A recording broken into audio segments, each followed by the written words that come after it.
Blank check with Griffin and Gabe. Blank check with Griffin and Gabe. Don't know what to say or what to expect, but the name of the show is Blank Check. I am the only podcast you got. I'm the damn paterfamilias. But you ain't bonafide. Damn. Here's the thing I found. Paterfamilias. But I did podcast first and then paterfamilias. I don't want fop.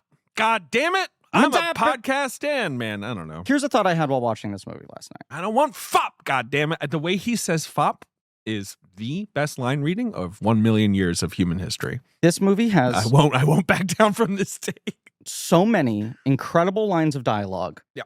Perfectly delivered. Yep. Transcendently delivered, right? Yes. People just fucking identifying the slightly off-kilter way to throw it out without overselling the dialogue. And my big thought while watching this and all these lines coming up is, I am so happy that somehow this movie has not gotten into the Big Lebowski territory of, I have to hear these lines all the time. Yeah. Every time I put it on, it's a pleasure to hear these lines again. Yeah. I always like have a weird, when I start, I know I like this movie. Yep. But when I start it, I'm like, this is going to be the time when I get off it. It's just not going to work for me anymore. And every time I'm like, oh, right, this hasn't been so thoroughly seeded into the culture that I like low-key resent it. It's nice. It's a really nice feeling. And I'm not saying it's something that like works against Big Lebowski, but it is pleasant that every time you revisit this movie is actually a revisit. Yeah. You candy buttered car thieving so-and-so's, I curse your name is one of my favorite undersung lines. There's so many good in ones. Oh Brother Where Art Thou? A film that the thing is, I've seen this movie like 40 times, so Same. I am not, it is not a new thing for every time I'm like, oh yeah, right. I know every line of this movie. Like I owned it on DVD, so I just watched it too much. Hey, same, but I'm just saying, you're not hearing it on the streets. Yeah. It's not being memed to death. Streets. Yeah. You know? I don't want fop, goddammit. I mean, I was just in Sioux Falls, South Dakota. And people were just shouting things at each other from this movie. It's all your coastal elitism showing right now. It is fascinating that the movie has still kind of retained that status and even perhaps like receded a little in the Coen's canon, considering that its soundtrack was one of the most culturally impactful things of its decade. Mm-hmm. And beyond it being that big was also just like one of the most bizarre things to ever happen in American pop culture. We were talking about it. It defeated Outcast Stankonia for Album of the Year. Maybe that's the wrong call. Really? Yeah, Ben. Yeah. That's crazy. You want me to pull it up? I'm going to pull up all the nominees that year. It cannot be overstated how big the soundtrack was, and I cannot think of another example of a soundtrack being that disproportionately bigger than the movie it spawned. I think there are cases of like... Yeah, I mean, because things like Saturday Night Live, it's like the movie was huge. I mean, this movie was big, Fever. Well, also Live, though. Yeah. The movie was huge, right, man? Remember? I'll tell you what was huge. That movie's kind of a comedic thriller. Let him The time finish. is the villain. Let him finish. The clock is our Darth Vader. Who else is huge? Milton Berle's cock. There we go. In that movie. Yeah. Here are the 5 nominees for Album of the Year in the year 2002. So we're talking 2 full years after the movie came out. Because the movie comes out limited release, late 2000. End of 2000, goes wide, beginning of 01, wins soundtrack of the year, like March 02. This is not soundtrack of the year. Album of the year. Album of the year. Yeah. I'm sorry, but that's March. Oh, Brother, Where Art Thou Spring soundtrack. 2000. Now, the other nominees. Okay, give them to me. Stankonia by Outkast. A which pretty is big album. kind of their artistic peak. Yeah. I And think still fucking holds up. I think Speakerbox The Love Below is great, but it's 2 albums that are not really linked. It's so guys it's who like, are no longer you know how to collaborate. And- Stankonia is the Right. last proper Outkast album. And when they won for Speakerbox Love Below, there was a real sense of, oh, this is for the other album. Right, exactly. This is, which I think the Grammys are constantly guilty of. No, Idlewild is actually, it doesn't matter. Bad. Not very good. Yeah. I mean, there's some. And They're what's little their pieces. other Aliens? Atlians, but that's Atlians. before. But that one's also a banger. Look, all their albums are good. Right. Yeah. They're good. But Hip Hop Stankonia Strikes was... Again. Funky fresh. It is 100% there. And it's their cultural, Miss Jackson is sort of like, that's when the most, anyway. What's the weirdness of Hey being so humongous, but also being like, these guys are breaking up? Yeah. Right. That's And this is an Andre not- song. Right. Right. Not a big boy song. Love and Theft by Bob Dylan. Underrated. Good lovely Mhm. late Dylan album. Mhm. You know, Tweedledee and Tweedledum. Sure. Shall I go on? Yeah. An album that I bet Ben loves. U2's All That You Can't Leave Behind. Ben. Which even You got to get yourself together. it's not a U2 I don't know why album. I'm singing it like Dave Matthews. Look, I don't actually like that album that much. Every- as that- a U2 fan. Everyone thought that was going to win, though, because that was the post It was a 9/11 Grammys.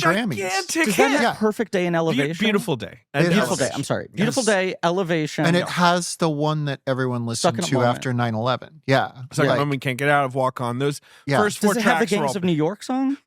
No, it does No, not. okay. That was not on an album except for like a best of. It does have New York, which is one of U2's worst songs by a Right. country mile. It is New York astonishing. Concrete jungles. It you got one. If you ever want to have a chuckle, Google the lyrics to New York by U2. But it was such a big. I think that Yeah. must have been the Yes. front runner because Had it was to such be. a big album, Humongous. and it was kind of like U2's Yeah. comeback. It was Oh Brother winning was a huge upset Yeah. because And then India Ari's Acoustic Soul was the fifth nominee. Which was a big deal at the time. Absolutely, but Yeah. probably not a front runner. Sure. But like, was Oh Brother the second best selling of that lineup? Oh, I don't know. That's my question. I'm like, I would be fascinated to see what the sales stats were for Stankonia, the U2 album, and Oh Brother. it's U2 album's definitely in the lead, but I think so too, but Yeah. I'm like, did Oh Brother outsell Stankonia? it may have. Look, I'm going to look it up. This is a little harder because Yeah. it's like you're talking years and not like Grammys seasons. It was just so bizarre because the album clearly caught on in a way that was completely independent of the movie. Like Yeah. the movie came out, people liked it, it overperformed a little bit, but didn't like fully cross over, right? Right. It Then didn't the do album the true started credit. Yeah. selling well, and then the album became a thing. Yeah. And then they do like concert tours with the album. There's the concert documentary, which I can't find anywhere anymore, Yeah. called Down from the Mountain. And the thing is, Yeah, I remember that though. It was Yeah. nice. it caught on. We were talking about this before we recorded. It caught on with like young people. It Yes. was like 20 somethings were banging bluegrass. And once again, the pitch is old timey music. yeah. I mean, Like that's within the context of the movie. I like Set was during the Depression, they're like, you guys know any old timey music? I was watching A Complete Unknown, and Alan Lomax is a character in that. Sure. It's like he's the fucking guy Yeah. who's standing in Man. Dylan's way. And I was like, why do I know Alan? It's because of this. Yeah. There's a whole bunch of songs from his collection Yeah. on this album. so I have Oh Brother split between 2001 2002. Okay. In 2001, it was the 9th selling album of the year. It sold 3.4 million copies. Million. Easy. Uh, Did we People all buying- have it on CD? Yes. I had it on CD. People buying physical discs, going Well, to a people store, did no do that. streams. Yep. I don't think iTunes existed yet. I don't think that launches No, but I mean, Stephen Root was spinning those discs He a was. lot. and doing a lot of Yeah, business. doing a lot. Yeah. I I remember seeing this movie in theaters, and when that was happening, I turned to my mom and I went, "Is he having like a seizure?" She was like, "No, he just likes the song." and so certainly it is above any of the Grammy nominees I mentioned in Okay. both years. In 2002, it sold another 2.7 million. Wow. So So it sold like 6 million copies in its first 18 months. I guess so. Yeah, Stankonia has only been certified quadruple platinum, so it's only sold 4 million. So It's total. Oh Brothers total. It's 8 times platinum. It sold 8.1 million copies in the United States as of October 2019. We haven't checked it in the last 5 years. Just above Oh Brother, just to complete this little because Please. I love a list. Please, we love lists. So you got at number 8, you've got Creed's Weathered. Oh yeah. I'm not up on Creed, I will admit. I only know them as that kind has of like to be Arms Wide Open, right? That has to be the album. it is. Come on, track listing. Creed's back. It now. is not. It's not. It is not. Is that the follow up? I think it is. Yeah. I guess so. Is this this is how you remind me? Yeah, no, that's Nickelback.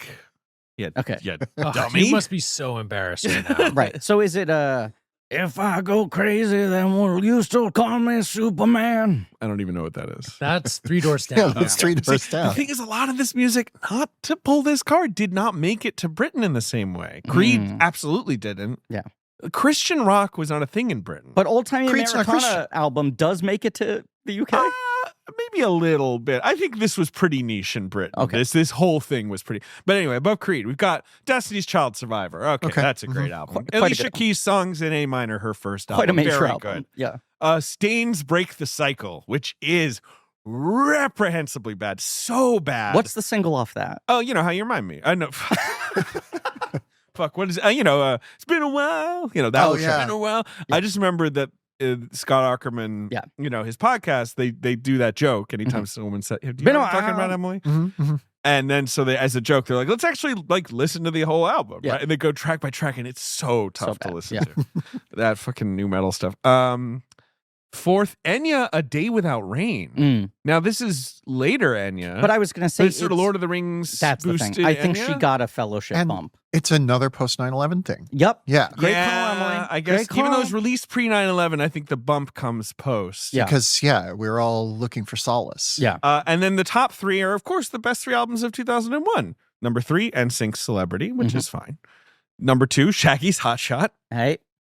which is the It Wasn't Me comeback. Right? Oh, it's the follow-up? No, I'm saying It Wasn't Me was Shaggy's comeback, right? Yes. It was Shaggy's returned. Yes. You thought Mr. Boombastic was a one-hit wonder. I didn't know he was gone. Yeah. You didn't know? You don't think Shaggy kind of slightly receded But in this- the public memory? This is the It Wasn't Me album. For like 2 years, the person who didn't personally know me before I transitioned, who had misgendered me the last time, was Shaggy. What? And then Why I did got he do that? I was at a press conference and he couldn't see me and he just was going off my voice. So he said, "Sir," and I was like, and I was not offended because it was Shaggy. I was like, well, that's a good last. You accused him of misgendering you, and he said it wasn't me. Yeah. He's got a kind of airtight alibi. This is the thing. By making himself the It Wasn't Me guy, he can slip out of any accusation. And then some lady at an airport did, and I was like, well, that's it. It used to be Shaggy in the Dream's Dead. Yeah. Call me Mr. Boombastic. He's so good. Shaggy? Love him. You should sing more of his canon right now on mic. Angel, that was one. My darling, you're mine. Yeah, that sounds right. Number 1, God bless him. And this is, I think I've talked to Ben about this. Linkin Park's Hybrid Theory, their first album, Humongous. which at the time I was so dismissive of. I Crawling. think about this now, and I really think it was internalized homophobia, a little bit from me, a little bit from Simsy. Unpack this. Even though I was a woke boy, Unpack generally, this. I think that music is so sincere. I listen to it now and I'm like, this is special. This is interesting. It's not 100% my thing, but it's so emotional. Man in a tremendous amount of pain. Exactly. Yeah. And I Trying think to at the communicate this time to us. I was a little too much, not cool, Yeah. not cool. This is Interesting. too much emotion, too much feeling. But don't you think that was kind He's of... about to break. I know. Everything you say to him But don't you takes think... him one step closer to the edge. Don't you think that was And kind of... he is crawling in his skin. He's crawling in that his skin. song is pretty That good. song rules.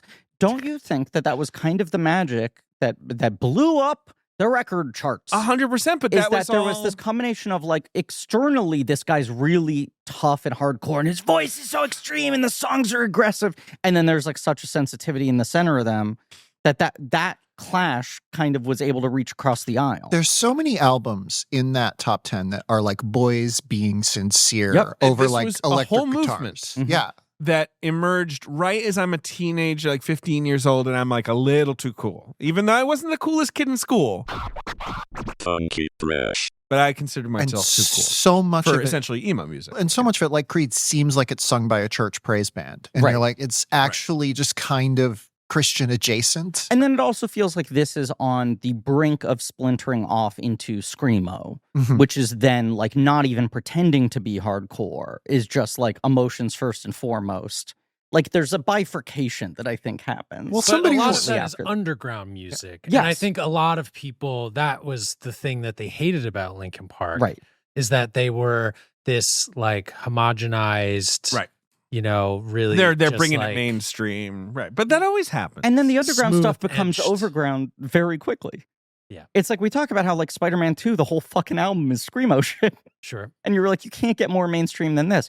The list you just read off, though, makes it all the more insane that the O Brother soundtrack exploded Oh that Brother hard. doesn't really fit into what I just Anything. read out. Into anything. It would be Yeah. weird if that soundtrack went viral today. It does presage screamo though. It's very The O honest. Brothers. Yeah, O Brothers screamo. Yodeling? Yeah, all the way. Yeah. I am a man constant sorrow. Pretty emo. Yeah. If you say that, that's emo. I'm a man of that was the point I constant was just sorrow? making. That was the profound point I was just making. Now, I have a couple other threads I want to tie off. Okay, one. Griff wasn't here for this, but we were discussing Taylor Sheridan Steakhouse, of course. Oh, sure. I'm sure you're very aware of it. 4 Sixes, which is in Las Vegas at the Wynn. Emily, your picture is framed on the wall. Yes, it is. Yeah. Yeah. Taylor and I. Yeah. Mm-hmm. Looked up the old menu. Oh, sure. And they've got your regular steaks, porterhouses, filet mignons. I would you know. imagine. Maybe you want a Cornish hen if you're, feeling saucy. But, and this is just to speak to Ben Mhm. and his experience of expensive steaks, they do have a $1,000 steak. Now here's the thing. No, I'm lying. It's $9.99 on the nugget. Oh, good. $9.99. No sense. No, 90 cents. What? $9.99. I think it's like 66666, but Okay, so you get to keep a Oh, nickel yeah. and 4 pennies. Mhm. What I appreciate, and that is ridiculous. Who Yeah. would buy that? I Yeah. mean, I don't know. I'm sure there's people out there who just are real big steak heads. Mhm. At least the price is listed. that's It's true. It is listed. listed right here. It's Japanese purebred Freedom Wagyu Tomahawk 48-ounce steak with beef tallow raclette cheese popover. Sounds Interesting. pretty good. That does sound good. That kind of sounds like if this is the Bambino, which is Yes. an item we've discussed in the past. Is the popover like the check? Is it the You're long stepping on my pour? joke. I was going to say that the steak also comes with a signed check by Babe Ruth, Yeah. a long pour, and a Victrola. And a Bordelaise sauce, which is sort of like a winey sauce. Mhm. Anyway, so And also, it's grilled by hand by Kevin Costner. yeah, they get him in there. That's Yeah. the one thing he'll still do for Taylor Yeah. Sheridan. I love steak. It'd be so funny if Costner fucked it up just to mess with Sheridan, like he overcooks it. Did you watch the final season? Of course you didn't watch the final season. They kill Kevin Costner like 7 times. Yes. It's just showing his death over and over. And then there are again, like 'cause- 6 episodes devoted to how well Taylor Sheridan fucks, right? and how well he rides a horse and It's he dates Bella Hadid. Yeah. Right. Yeah.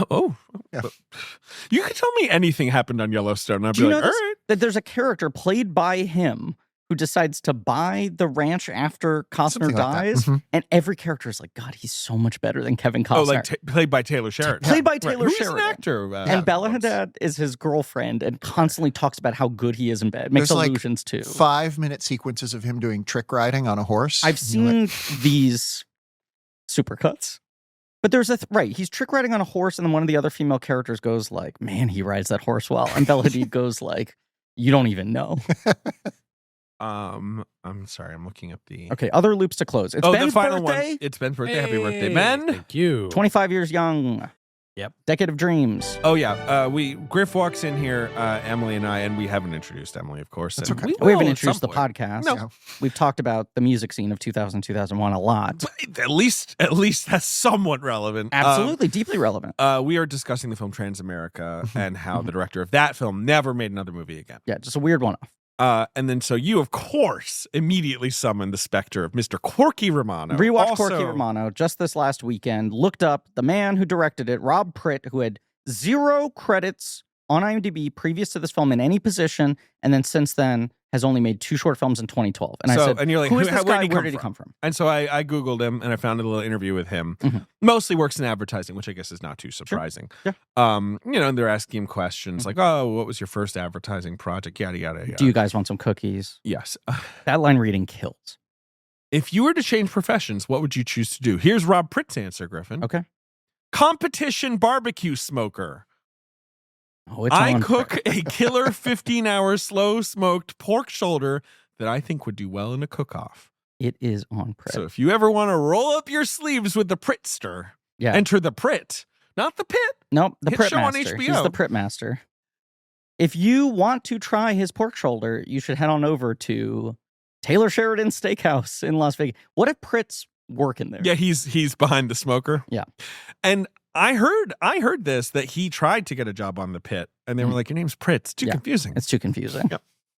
So I think that's all. Incredible. Of the Thank you all loops for closed. listening. Remember Yes. to rate, review, and subscribe. No, this is Blank Check with Griffin and David. I'm Griffin. I'm David. That's a classic gap. That's a classic Yep. throwback. David I was got distracted by so something on glad his to be I video. here sure did get for that. distracted Yeah. by a very, very annoying question. Vintage. It's a podcast about filmographies. Directors who have massive success early on in their careers and are given a series of blank checks to make whatever crazy passion projects they want. nice cough. Yep. Sometimes those checks clear. Congested. Sometimes they bounce baby, and sometimes their album goes quintuple platinum? Yeah, no, 8. So octuple. Octuple-Platinum. Mm-hmm. This is a miniseries on the films of the Coen brothers. Mm-hmm. It is called Pod Country for Old Cass. Probably. I think that's right. I couldn't tell you. It's really slipping out of my brain every Yeah. time. Not just this, but most things. Today we Sure. were talking about Oh Brother, Where Art Thou, which is weirdly their like comeback film from the failure of Big Lebowski at the time. What is perceived as an absolute wipeout, but also is more known as the film that spawned one of the biggest albums of the day. Do you think they get a cut of that soundtrack? Here's the thing I'm sure. Well, you know here's what? the thing I know. Let's find out. What I know is that it's still George Clooney talks about this in interviews. Tim Blake Nelson made more on this movie than any 'Cause other. he actually sings on He's it. the only one who sings. Right. Only on the second song. Interesting. He doesn't sing on Man of Constant Sorrow. But he also is in the jailhouse now. That's when he sings. That's actually his voice. Is it not his voice doing backup on Oh Brother? It is not. Or on Constant Sorrow. It excuse me. is not. Interesting. Yes. I will also share that a lot of this music is not copyright. Right, because it's traditional. It's all Yes. traditional Yeah. music. So I do think that there is definitely potential for like a unique kind of like financial share. Also, like, were they producers? I don't think on they this were. album? I don't Interesting. see him. I don't see their name on there. That's another thing that makes this film bizarre is like they work with Carter Burwell on every single movie. He is such a defining part of their film language. He gets some additional music credit on this, Yeah. but this is really like T-Bone Burnett. Mhm. And this movie makes T-Bone Burnett a household name. It's too bad that Joel Coen doesn't get like an envelope from the Spotify Corporation every month with like 2 dimes taped want to hear an it. index card. You want to hear that somehow Yeah. this was their like Star Wars deal. I'm surprised this hasn't become a Broadway musical. This feels like a natural. Emily, That's a great call. This is why we bring you in. But maybe again, that's a Cohen's roadblock where they're like, "What? No, Yeah. I don't want to do that." But shit. on the other like, hand, they've always been like, I don't know, go ahead, make your Fargo show. Who gives a shit? that's true, Right? I Like assume they Totoro's had- like, I right. want to do a Jesus movie. And they're like, fine. Well, that one they're friends with the guy. With the Fargo show, they kind of. It seems like their reaction was more like, "Huh?" I think And it was like, "Well, we're going to do it because we can." I and think they were their like, "Okay." attitude is very much like, we don't block stuff because it's not fucking changing the original movie. Yeah, they're definitely. You're right. They had They're- also they're not sold too off precious. the Fargo TV adaptation rights a long time Right, ago, right. and then they Sure. bounced around. So I wonder Yeah. if they have more creative control over this. But they should make it a musical. They should do it. They should. No, that's really smart. And that's the kind of insight you only get from our returning for the Oh. 7th, 8th time guest, be- Emily St. James. I'll look it up. I don't Yeah. know. Hello, Emily. From the Hi. podcast Hello. like it's the 2000s. Yes. From the new novel Woodwork, Mm-hmm.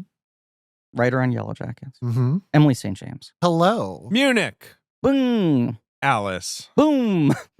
Lambs. Which, look, you hold, if you want to view it as a distinction, that is always the default answer I feel like David and I throw out of worst movie we've ever cut on the podcast. I don't listen to that episode because it's under my old name, but I love that episode because it's just tangents. It's just us trying not Right. to talk about the Futterwacket. yeah, and it's not exactly the most. It's not a fucking. No, I think it's a good, spun gold narrative over here. I think it's a good episode. yeah, great episode. Terrible movie. Lambs. Silence of, not Lions 4. We have yet to do lines for Lambs. Mhm. Carol. Not Todd Christmas Haynes. Carol. Yeah, you're describing these Having titles fun. in weird ways. Okay. Thing. The Stoker. No, Yep. the. 6, Postman. 7, The. So this is the 8th appearance. 8th. My It's quite a first, canon. my first We're time in I the did jailhouse this. now. My first time I did this show, just to because we're reminiscing. Yeah, it's this been year. a decade of James. I didn't know Ben existed, and I was just sitting there listening to you two talk, and this voice popped in. Oh, the Burger sure. era. And I was like, right. who is this man with long flowing blonde hair, like and a beautiful Adonis voice? Yeah. Yeah. I was like, who the fuck is that? Right. This was when we recorded in a closet that was so small that if we had a guest, Ben couldn't be in the room and Correct. listened on headphones from the room next door. the closet next door. The smaller closet. Yes. And now it's your birthday. Whoever thought? Decade of Dreams. Yeah.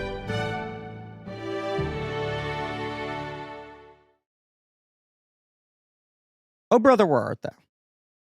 An adaptation of Homer's The Odyssey, Yes. by two guys who claim that they have never read it. Yes.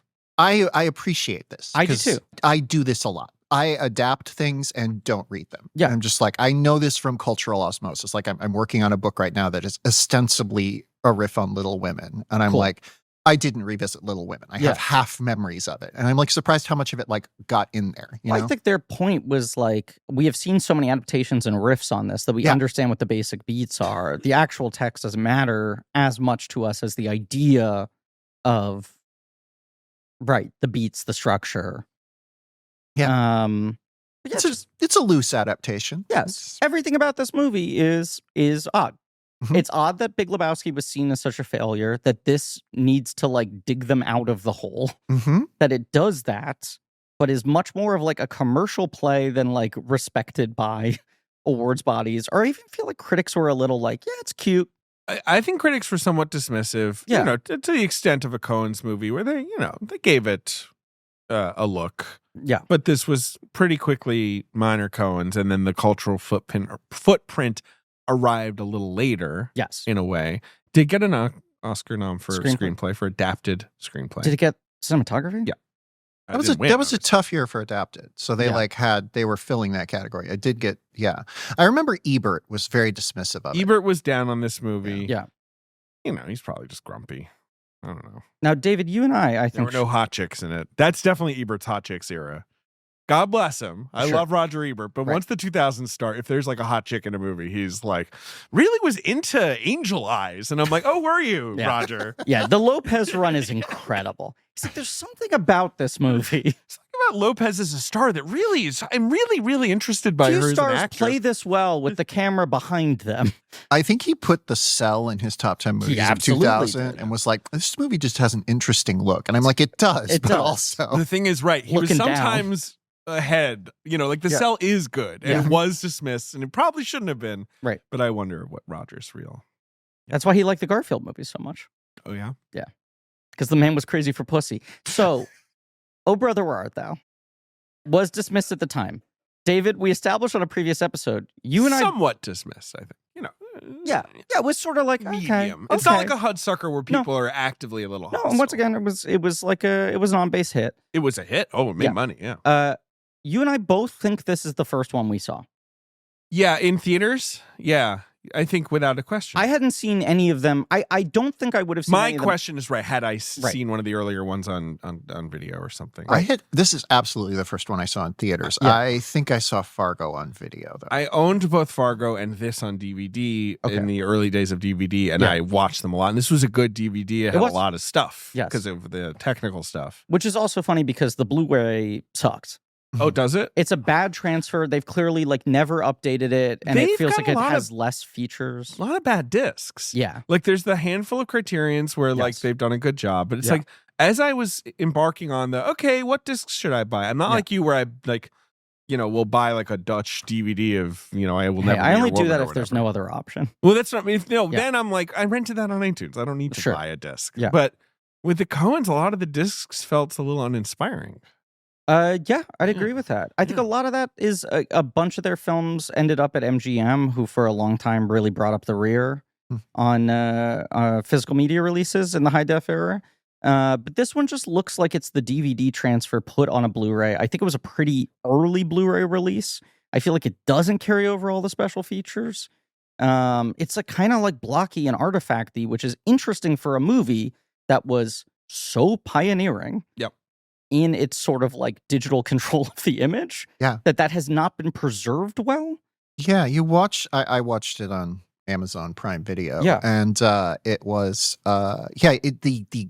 the real breakthrough of the images is not really clear anymore. It doesn't look bad, but it is very clear that it is like a very old source being used Mhm. on every streaming platform, on every digital retailer, and on the disc.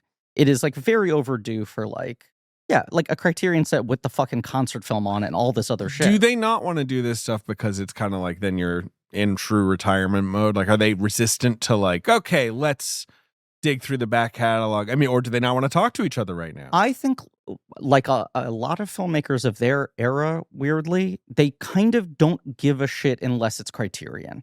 It Right. feels like if Criterion gives the call, they're like, we'll show up and we'll do this. And they like do features and they oversaw the fucking transfers and everything for Llewyn Davis and Miller's Crossing and Blood Simple. Yeah.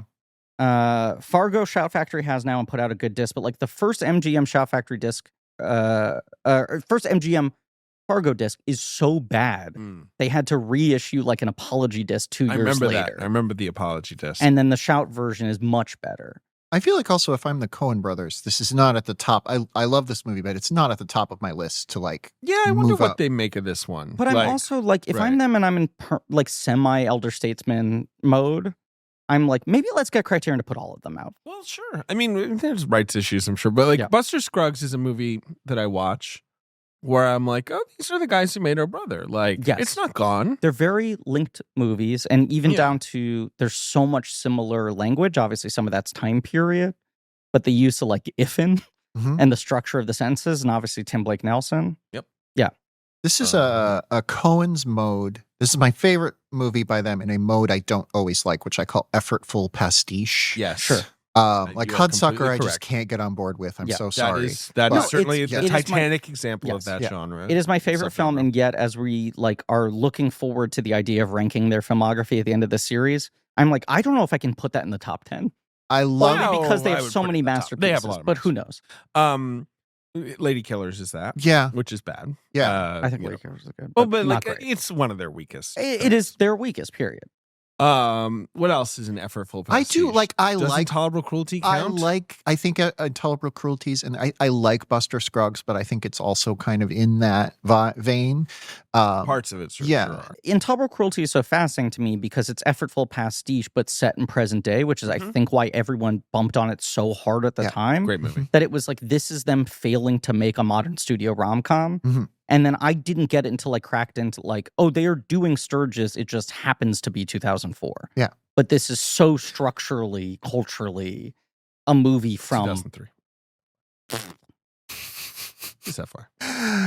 I think Hail Caesar's that. It's like I like a lot of these movies, but I really like Hail Caesar. You know, what puts them over the top for me is when they have that layer of craft and then they add in the Fargo thing, the Sure. Llewyn Davis thing, the No Country thing of like, oh, this is about people, Yeah. real people existing Okay. in the in a world. movie space. Yeah. Those are top. These are the movies that I think make certain critics like Ebert go like, what are they doing? Are these movies just like making fun of dumb people and showing us how good their tricks are?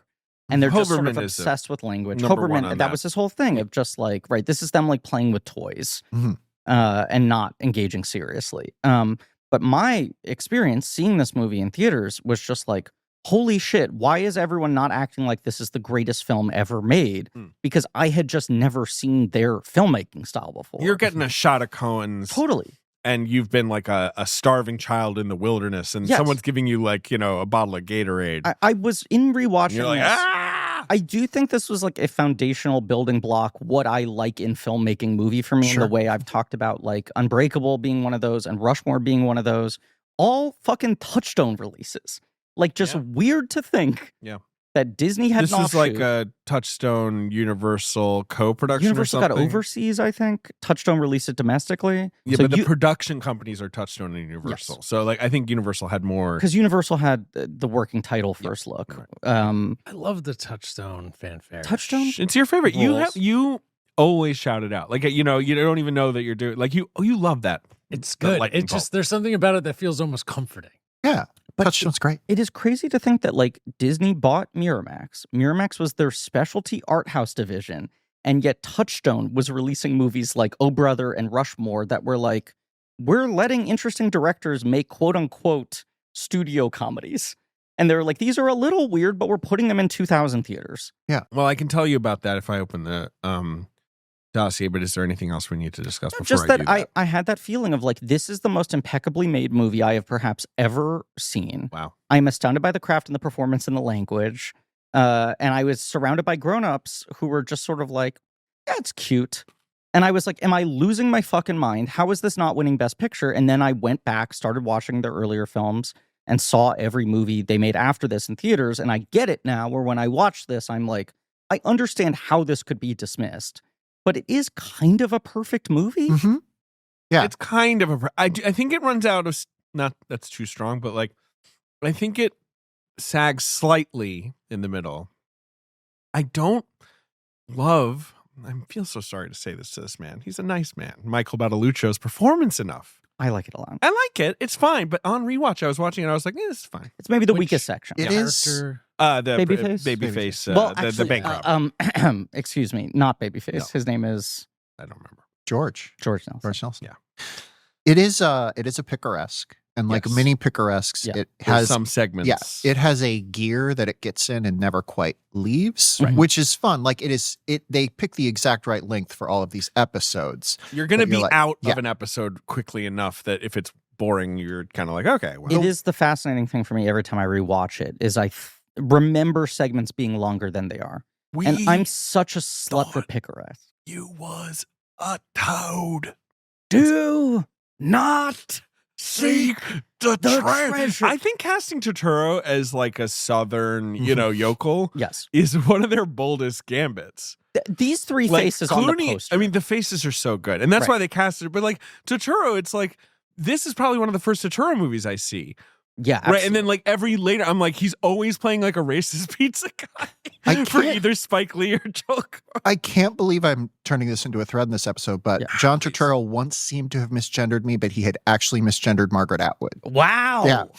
He So- said, "Excuse me, sir," to Margaret Atwood. No, I was interviewing him, and he was talking. It was we Plot Against America, and I was I had recently transitioned. I was interviewing him, and he used him, and I thought he was talking about me, but he was trying to remember who wrote The Handmaid's Tale, and he was like, and It's like, it he was definitely a guy was who like, wrote that. he right? wrote The Handmaid's. No. She wrote The Oh, but Handmaid's he caught Tale. himself. Yeah, he was like, He oh, caught right, himself. Margaret Atwood. So Yeah. apologies to Margaret That Atwood. is wild. No, you're right. It is odd to cast Totoro in this way, despite just- how much the Coens love They're him. smart. They're smart. And also, the third person above the title on the poster in this movie is Tim Blake Nelson, who was functionally unknown, semi-retired from acting. Mhm. And they nailed this so hard. And he's talked so much about the casting process and being like, why the fuck are you offering me this straight? That he basically, off this one performance, never stops working again. Yeah. There has been no Tim Blake Nelson fallow period Yeah. where you're like, that guy just kind of disappeared from screens for 5 years. I remember he's in Watchmen. He's in And everything. that is like, I'm like, that's kind of like his Oh Brother performance. And Absolutely. it's such a different But character. But to have like, this guy who's like 1 foot out the door in acting, and they're like, you're on the poster next to Clooney. Yeah. And they're just like, thank you for identifying a key element in the next 25 years of cinema and television. This guy has ultimate utility. I think they also figured out a thing that can work about a movie like this that we've seen a lot more of now that movies are made on reduced budgets, which is you can have John Goodman come in for 5 days Yep. and you can have Holly Hunter come in for 5 days and do a part. Part of the picaresque magic, but then it's also nice when one of those segments is someone you've never seen before. Mhm. Like there's such a good balance of like really comfortable, sort of familiar stars, great character actors who you're kind of discovering, and then just like some people with great faces. Mhm. Like the woman at the bank who calls him Babyface Mhm. is clearly just Great a woman face. they found in Oh, town. she's such a Is good face. incredible. The I just guy wanna- who says he can't keep the fucking Soggy Bottom Boy albums on the shelves. Yeah. Great face, just some guy. I want to say something about Tim Blake Nelson. Say it. I just feel like he's been operating in the shadows recently. Sort of pulling the strings. What is the joke here? It's like he's got a little tablet, maybe. And he's in like a base, and if he taps the tablet, like he can make anything happen in the He's- entire world. You think that he's quietly the leader? I think he's been pulling the strings. It is recently. insane That's all that I'll say. 3 times they tried to cast him as a Marvel character. Sure. I'm counting the 2 Hulks Sure. as separate times because they were so split up in such different characterizations. Yeah, right? Sure, right. And on paper, you're like, Tim Blake Nelson is the leader? Fuck. Tim Blake Nelson as Mole Man? Incredible. They're Right. bringing Tim Blake Nelson back as the leader. He's really going to do it this time. All 3 times, fucking just mangled it. Just And it's not kinda his nothing. fault. Yeah. Yeah. So, Oh Brother, Where Art Thou was a film that made by the Coen brothers. And for the first decade of their career, according to JJ, they could basically just make whatever they wanted to make. Mhm. Hudsucker Proxy took a little while. They have Suburbicon, which of course they never make, but that's a script they had for a long time, and then George Clooney perfected it. It was waiting for its ideal form. But essentially the Coens were saying, like, in the 90s, like, we don't have any rejected scripts. Right. Like, we're not sitting on a ton of projects. For the first time, they now have stuff that's not getting off the ground. As JJ would put it, their first case of the Attaches happens after Big Lebowski. Mhm. So, To the White Sea, which, of course, our friends Jordan and Ray have covered very extensively. They're most famous They're unrealized great project. unmade project, yes. Which is based on a James Dickey novel about a guy on the beach or something. Who gives a shit? Hey, I love being like dismissive of this movie. It was going to be a Brad Pitt vehicle. yes. Light on dialogue, brutal. I remember This was such a hyped thing. this is like the period when Ain't It Cool News is like the Yep. biggest, and They Drew were Drew McWeeney's like, this is the greatest screenplay I've ever This read. might or be the something like single that. best screenplay of all time. I mean, it reads unbelievably. Right. And if you're reading it while thinking about the 10 Coen Brothers movies you've already seen at that point, you're like, how is this thing not a fucking... Why didn't they make it? triumph? Cowards. I think, because this is also... Too white for them? Yeah. Yep. Oscar's too white. I think it was another case where Pitt pulled it out at the last second. This is that big era for him of like the fountain. They were and To the White Sea. They'd already had trouble finding someone to give them money to make it because it was Yes. going to be was gonna be expensive expensive, and right. like not an easy sell. So yeah, It's a little 1917, not in that it's a one shot, but that it's just sort of like one guy surviving in semi real time, Mhm. but without dialogue. and it's interesting they do this because this is the comedy version of To the White Sea in a very strange way. Yeah, in a certain way. But I think Pitt either properly dropped out or was like, I took Troy, it's backburnered or whatever. I know Intolerable is the thing that they make right when they thought To the White Sea was about to go, but they're obviously trying to get it off the ground at this point. Now, some other stuff they get attached to, an adaptation of the Elmore Leonard novel Cuba Libre, Mhm. which is set in Cuba in the 1890s before the Spanish-American War. That would probably have been like a big movie. That doesn't happen. They also were interested in another Leonard novel called La Brava, about a Secret Service agent who gets mixed up with an aging movie star. Sounds kind of fun. Of course, famously, Ethan Coen has a screenwriting credit on the film The Naked Man, the Michael Yes. Rappaport movie. J. Todd Anderson, their longtime collaborator, storyboard artist. Yeah. Have never seen. It's like he becomes like a wrestler who is naked. His wrestling costume is like an inside out body. It's the movie spinoff of that Friends character that we never see, right? Yeah. The Yeah. naked guy. Yeah. Rappaport, of course, was in Friends. Yep. Ray and Jordan stand for it. Say it's like a fun, There you go. extremely silly, unserious. Right. movie. And Ethan's sort of like, look, that was J. Todd's thing, but I thought it was so like fun and silly, and like I have no sense of ownership It's, over it. You know, it's the crime wave drive away dolls in Ethan, where sometimes if you go like, do you want to make something that has zero prestige to it? I think he has a really good time. Mhm. Yeah.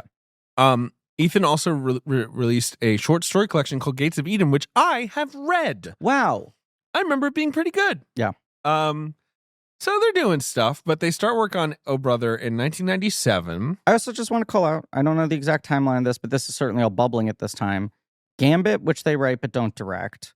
Intolerable Cruelty and Lady Killers, they're hired to write and then end up directing. Like, this is the period in time where they're starting to take assignment work, A little at bit. least to pay the bills. Yeah. They like period stuff, obviously. So Oh Brother sees them traveling to the 30s. Mhm. They claim they did a little research and they didn't read the Odyssey. They're, you know, I find all of that hard to believe. I do too. There's so much in this soup of this movie Mhm. that is based on history Mhm. of, you know, the history of the time and the politics of the time, you know, whatever. I don't think they're just going to like, let's have a Klan rally. I think they did more research on the era than on the Odyssey, certainly. I mean, They claim that they started with like a 3 Saps on the Run movie, and then after a while they're like, could this be like the Odyssey? You know, like it's like, you know, Sure. which I get that in terms of like, what's the ultimate picaresque story, I guess, in a way. The degree to which it's riffing on Southern politics of the time with Yeah. some degree of accuracy suggests they like at least read the 1997 equivalent of the Wikipedia entry, Right, the exactly. World Book Encyclopedia entry. and Pappy O'Daniel's like very similar to a real guy. Isn't there a guy whose like Yes. name is 5% off of that? Yes, and who had a flower-based radio hour. It's not like And would sing "You Are My Sunshine." these aren't like, no, that's a different guy. Oh, okay. But that's a different Southern populist Sure. governor. This is what I'm saying. Yeah. Like they are Yeah, they're not just like, Even the way the Klan is used in the downfall of Stokes is similar to the way that like the Klan would be a force and then someone would get outed as a member and people would be like, well, we don't talk about right. You're not it. allowed to actually be so publicly, Which, can I say, what a good storytelling decision to just be like in a picaresque movie, tie up all your loose threads by being like, and by the way, everyone across the movie who was antagonistic to us is a Klan member. We can just knock them all out in one go. Everyone claims that the only person involved who actually read the Odyssey was Tim Blake Nelson, who Yes. has a degree in classics from Brown University. Yes. His WTF, he definitely talked about this, that they would come to him and be like, how does this go in the real story? Obviously, the film is inspired by Sullivan's Travels, the Mhm. Preston Sturges masterpiece. In that movie, Joel McRae is trying to make Oh Brother, Where Art Thou, which is this like parody of like a serious movie. Have you ever seen Sullivan's Travels, Ben? I have not. It's one of the greatest comedies of all time, but yes, it's about a successful Hollywood. He's a screenwriter? Yeah. Who makes very successful comedies, but begs for the idea of prestige. And the idea that what he's making is frivolous and doesn't matter. Right. And the most important scene in Sullivan's Travels is when a bunch of prisoners are shown cartoons. Like, Yes. And it's like about how the power of art is not, in like fake seriousness. Right. And the prison scene watching the movies, like there's so many obvious references to Sullivan's Travels. But it's what I find so fascinating is in that movie, the movie he says he wants to make that's his big serious issues movie is Oh Brother, Where Art Thou, which is a story of the downtrodden man. And they tell him, you don't know how to relate to this. You can't write this. So then he pretends to be a hobo in order to gain the experience. But then he gets kind of caught and he can't get out of the life. And he's stuck in it and he ends up in prison. He watches these prisoners watch cartoons and he's like, oh, making people laugh has value. I don't need to make something that is self-serious. But this movie has the title of the fake self-serious movie and is having this very interesting kind of cake and eat it too thing where it's like, it's a comedy. Yes. But also A it is silly actually comedy. engaged in the reality of the types of people in a silly way that he's attempting to make Oh Brother, Where Art Thou about, if that makes sense. It does, yeah. I think that part of the critical reaction to this movie was based in, they're showing you their hand throughout. Right. They're showing you all the references they're making. They're letting you know what they're doing in a way that I think actively turns people off, maybe on a first watch sometimes. Don't you think there's also an interesting thing, though, of like the most film literate people Mm-hmm. writing reviews dismissing, yeah, I get it. I know all the references. Right. And you're like, you're holding it against them that you know the same stuff. It's if I ever teach film criticism, don't think you're smarter No. or don't care that you're smarter than Yeah. a movie. And also, like, not to be an asshole, Lesson but number like, one. fucking 90% of the people who are reading your reviews aren't going to be like, oh, I get Exactly. it. George Clooney had made a little tiny film, as my daughter likes to say when she wants to watch One More Bluey, a little tiny one, she'll say, as if like that, he made this little film called Batman ampersand Robin. Mhm. Have you heard of it? I Seen haven't. it? Yes. Seen it? And we I've covered seen it on our Patreon. Well, that's right. And he'd been on ER for 5 years, and he claims he went to his accountant and said, like, how am I doing? The accountant was like, if you never work again, you will be fine. Mhm. You've made money, sir. And George Clooney is one of those guys who I guess was not famous long enough that he's not like, I need endless money. Yeah, Of and course, he'll- then he does stumble into a tequila company and make $1 billion. It is so funny. You always talk about when you interviewed him Yep. for Suburbicon. Yep. And he was like, the great thing is that now I've struck He was oil. like, I truly, if I am doing something, I'm doing it because I want to do it. Right. Like, But was also like, the tequila company has freed me up where now I don't need to just work to pay the bills. And I'm Right. like, I think you've kind of been past that point, but I understand you've entered a new strata of wealthy But now. I mean, the whole problem with that era of his, Yeah. where you're like, oh, that's great. You don't need to make money to make the bills. Is then the movies he makes, I'm like, I think you need the bills weighing down on you it's a like, little bit, it's a buddy. decade of lazy boy filmmaking where I'm like, you're too comfortable. So right after Batman and Robin, Yeah. which is a critical and commercial failure. I don't Yes. know if you guys knew that. Do you like Batman and Robin? Not as much as I feel like I should. I feel like it's the kind of movie I should be like, yeah. Because that's now secretly, everyone yeah. is like, Batman and Robin, Yeah. Slay. Where do you stand know? on Forever, though? I like Forever. See, I bump think on Forever's Forever fun. and Robin Yeah. I love, but that might just be which I I just think Val Kilmer's hot. That's literally what He it sure is. So- was. Sure was. Well, in that Lives film, forever. he's Yeah. So his next 3 films after Batman and Robin are Three Kings, Out of Sight, and Oh Brother Where Art Thou, right? Now, there's some bad ones in there, but they're mostly like cameo. There's some other. Those are his next 3 big projects. He talked about- Soderbergh, yes. David O. Russell. But he was, exciting young excellent film. filmmaker. Yeah. And it's a very good film. And Joel and Ethan Coen. He talks about that in that era, like post fucking accountant conversation. He's like, if Batman and Robin is how to like do the conventional movie star thing and play to win, I like don't care about maintaining my quote. I'm gonna like cut my quote in half. He said like, I think I've been paid my full quote like 4 times in my entire career past Batman and I wonder Robin. what those are. Yeah. I think it's like Tomorrowland, probably Ocean's 13. Yeah, come on. Give him the quote. I think Perfect Storm was whatever the quote was at the time.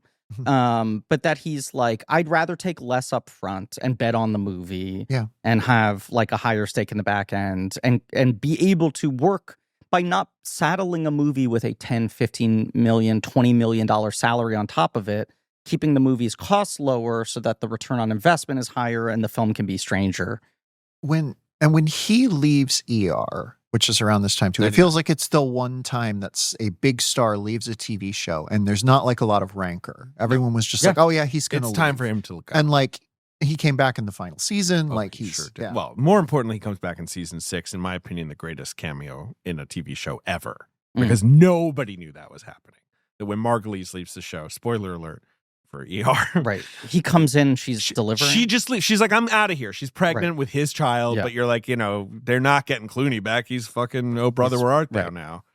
And then she just goes to that dock, and there he is fishing on the dock. Oh, it's so good. Everyone lost their minds. But there is this kind of interesting fulcrum point here, which is like One Fine Day, Peacemaker, Batman and Robin is like sort of the obvious studio playbook for how to build a movie star career, right? It feels like he hits a bit of a wall. Batman and Robin's like the real crash.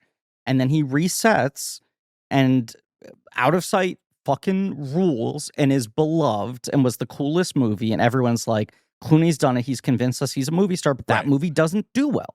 No, it does like fine at best. Three Kings does all right. Yeah, but it's a challenging movie. Yeah, there was a feeling when this movie came out of like, has Clooney cracked it? Well, you're forgetting it. Perfect Storm was a huge hit. That's the other thing. And that's a summer 2000 movie. But now that almost feels like him playing it a little bit safe. He's got the overalls on. He's got the big beard, but he is good. That movie is kind of underrated at this point. People forget about Perfect Storm. I love that the ILM doc gives it its due. I told you to watch that for that what's it Perfect called? Storm show. Decade of Dreams. What the hell is Light and Magic? Light and Magic. Yeah. About just like how fucking hard it was to make water like in 2000. And then, this is Oh Brother, where everyone's like, he's so good in this movie. He's so good. He wins the Golden Globe, and it felt like it's movie star shit. And his head is held high. He's not doing his usual ticks. He's unlocking like new movie star moves. And then next year is Ocean's 11, which is kind of everyone just being like, all right, you're never a TV star the full moment. Turned movie star again. You are George you have Clooney, a franchise. You're in the A-list. Yes. Right. You've made yourself now part of the Mount Rushmore. Because that's also him Hollywood. like bazookaing Brad Pitt off the screen. Right. Like, God love Brad, but like everyone is coming out of that movie horny for George. I mean, that's what's incredible about that movie is that Brad Pitt's like unlocks his thing by being like, I don't have to shoulder the weight of being the guy at the center, which makes him interesting for the first time, kind of helps him crack his movie star persona. And then Clooney is like, I'm so ready to be the guy at the center. The thing about this movie figures out about Clooney is that, and Out of Sight to some extent, is that his movie star persona increasingly is like, I'm one of the most handsome men who's ever lived, but also I can be like whatever persona I'm playing. Yes. Like you would not expect me to be this handsome. Like, and he can subvert the wattage. Like what is incredible about this character and this performance is that he has the confidence of, I am George Clooney, I am Danny Ocean, and he's an idiot. Like you talking about how bizarre but brilliant it was to cast Turturro as this yokel. Yeah. At some point late in the rewatch last night, I was like, is this movie their sort of sideways Three Stooges thing? Sure, but they're changing absolutely. the power structure versus the characteristics.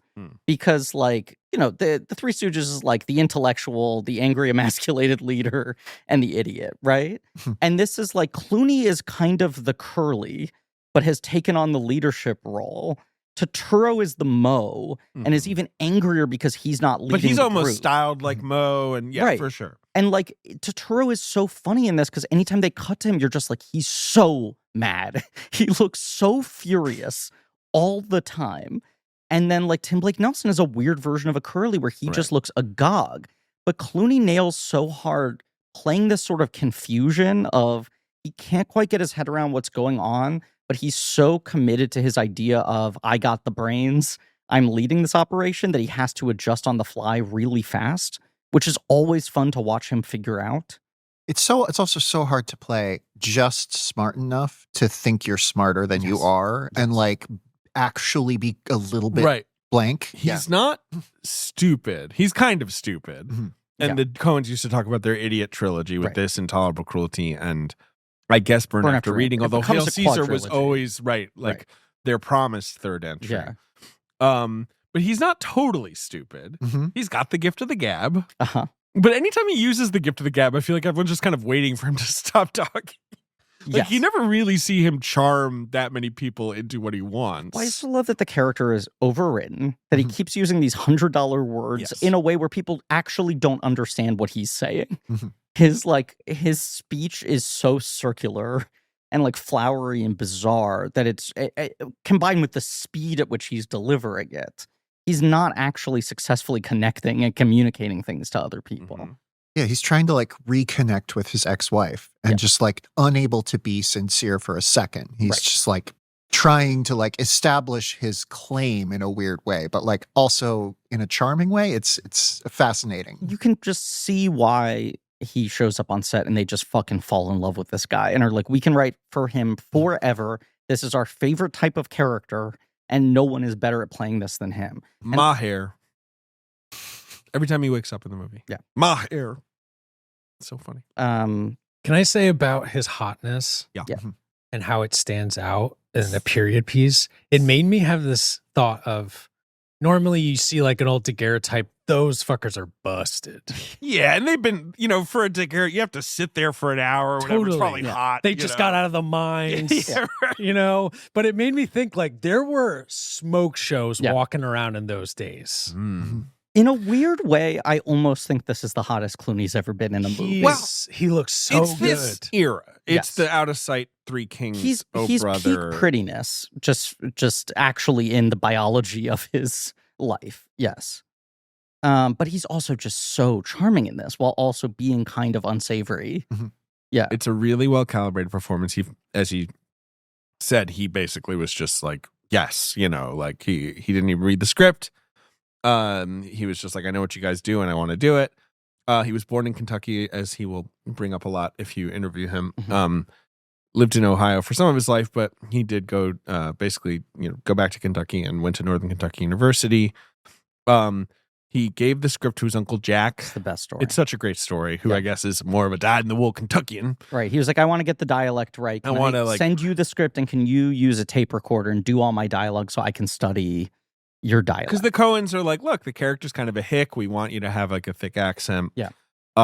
So Jack sends back the script written, like read out into a tape recorder. Yeah. Says, well, George, I don't think people talk like that. Which is fair. He's probably reading the script being like, what the fuck is this?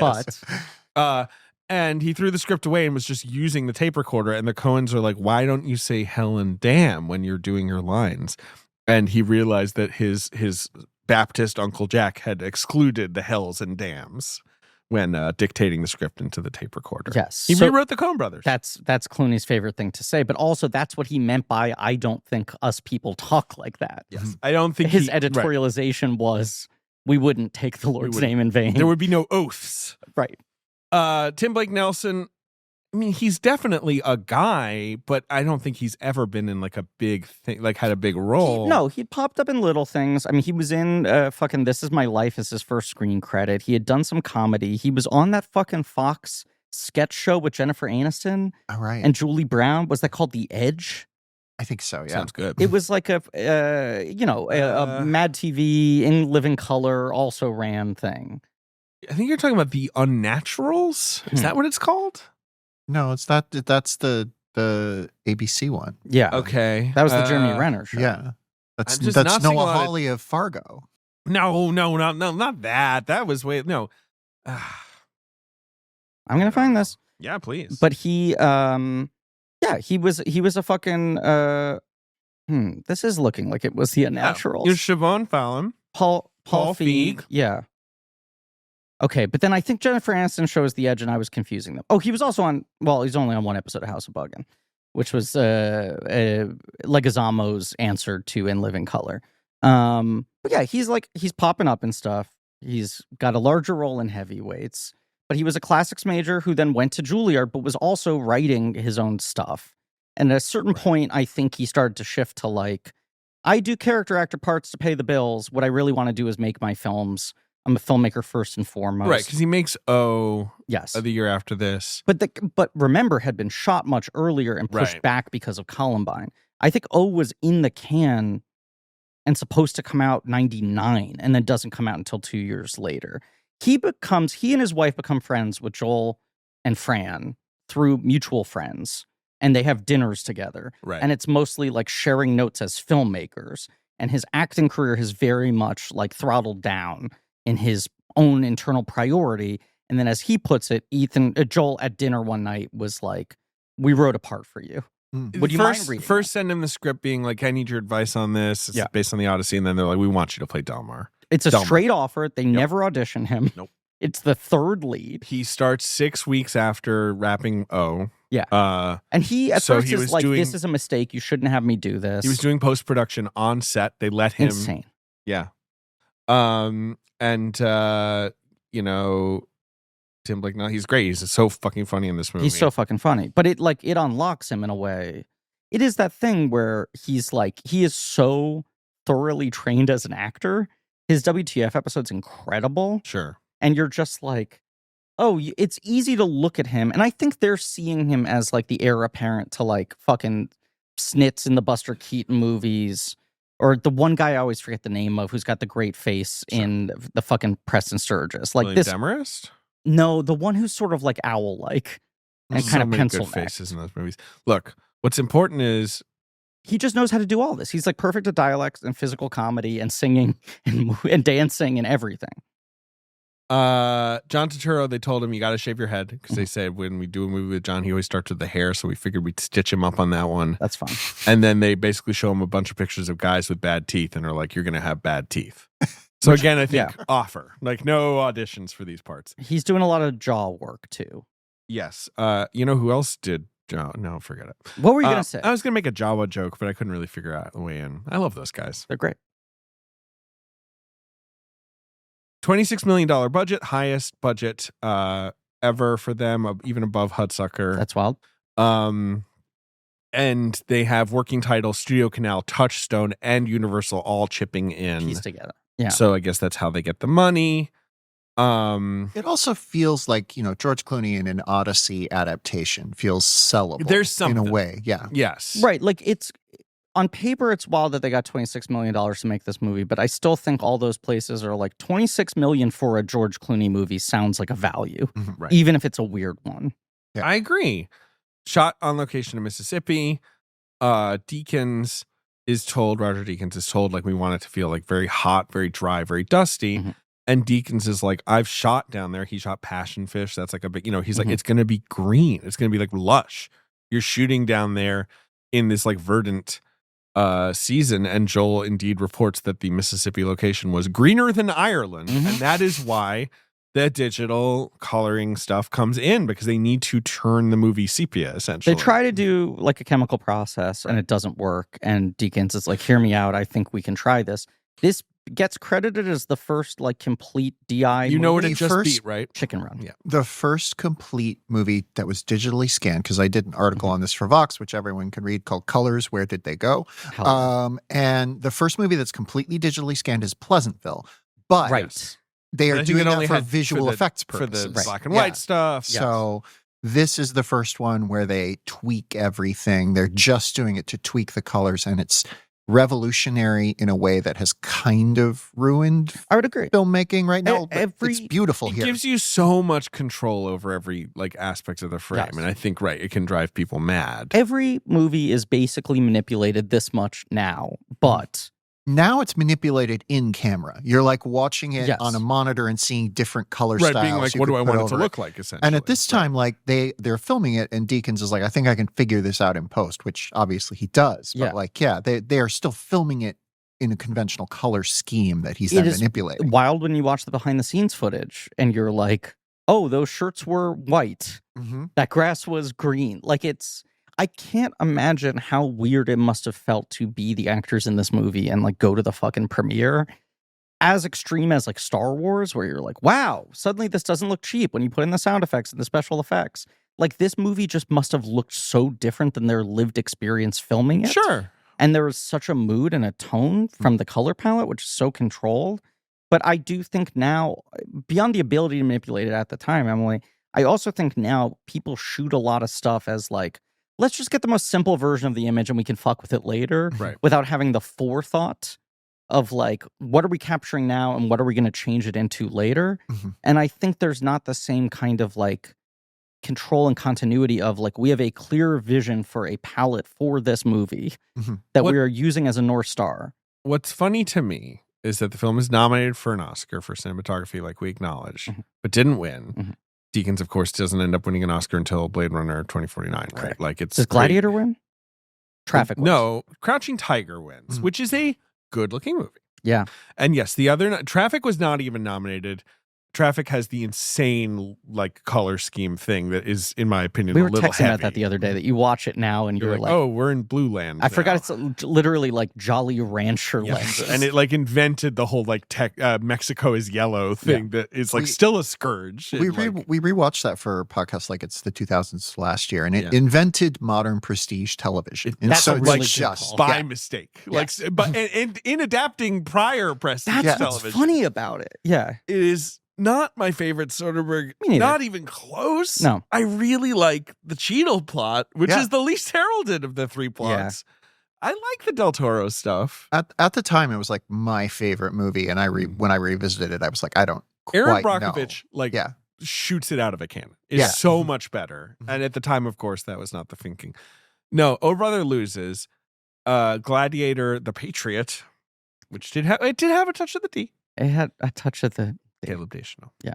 And then, of course, everyone's favorite movie, Malena, right. which I think there was one thing that people thought was very well lensed in that film. Yes. I don't know if you guys have heard I of remember Monica Roger Bellucci. Ebert giving that a very good review.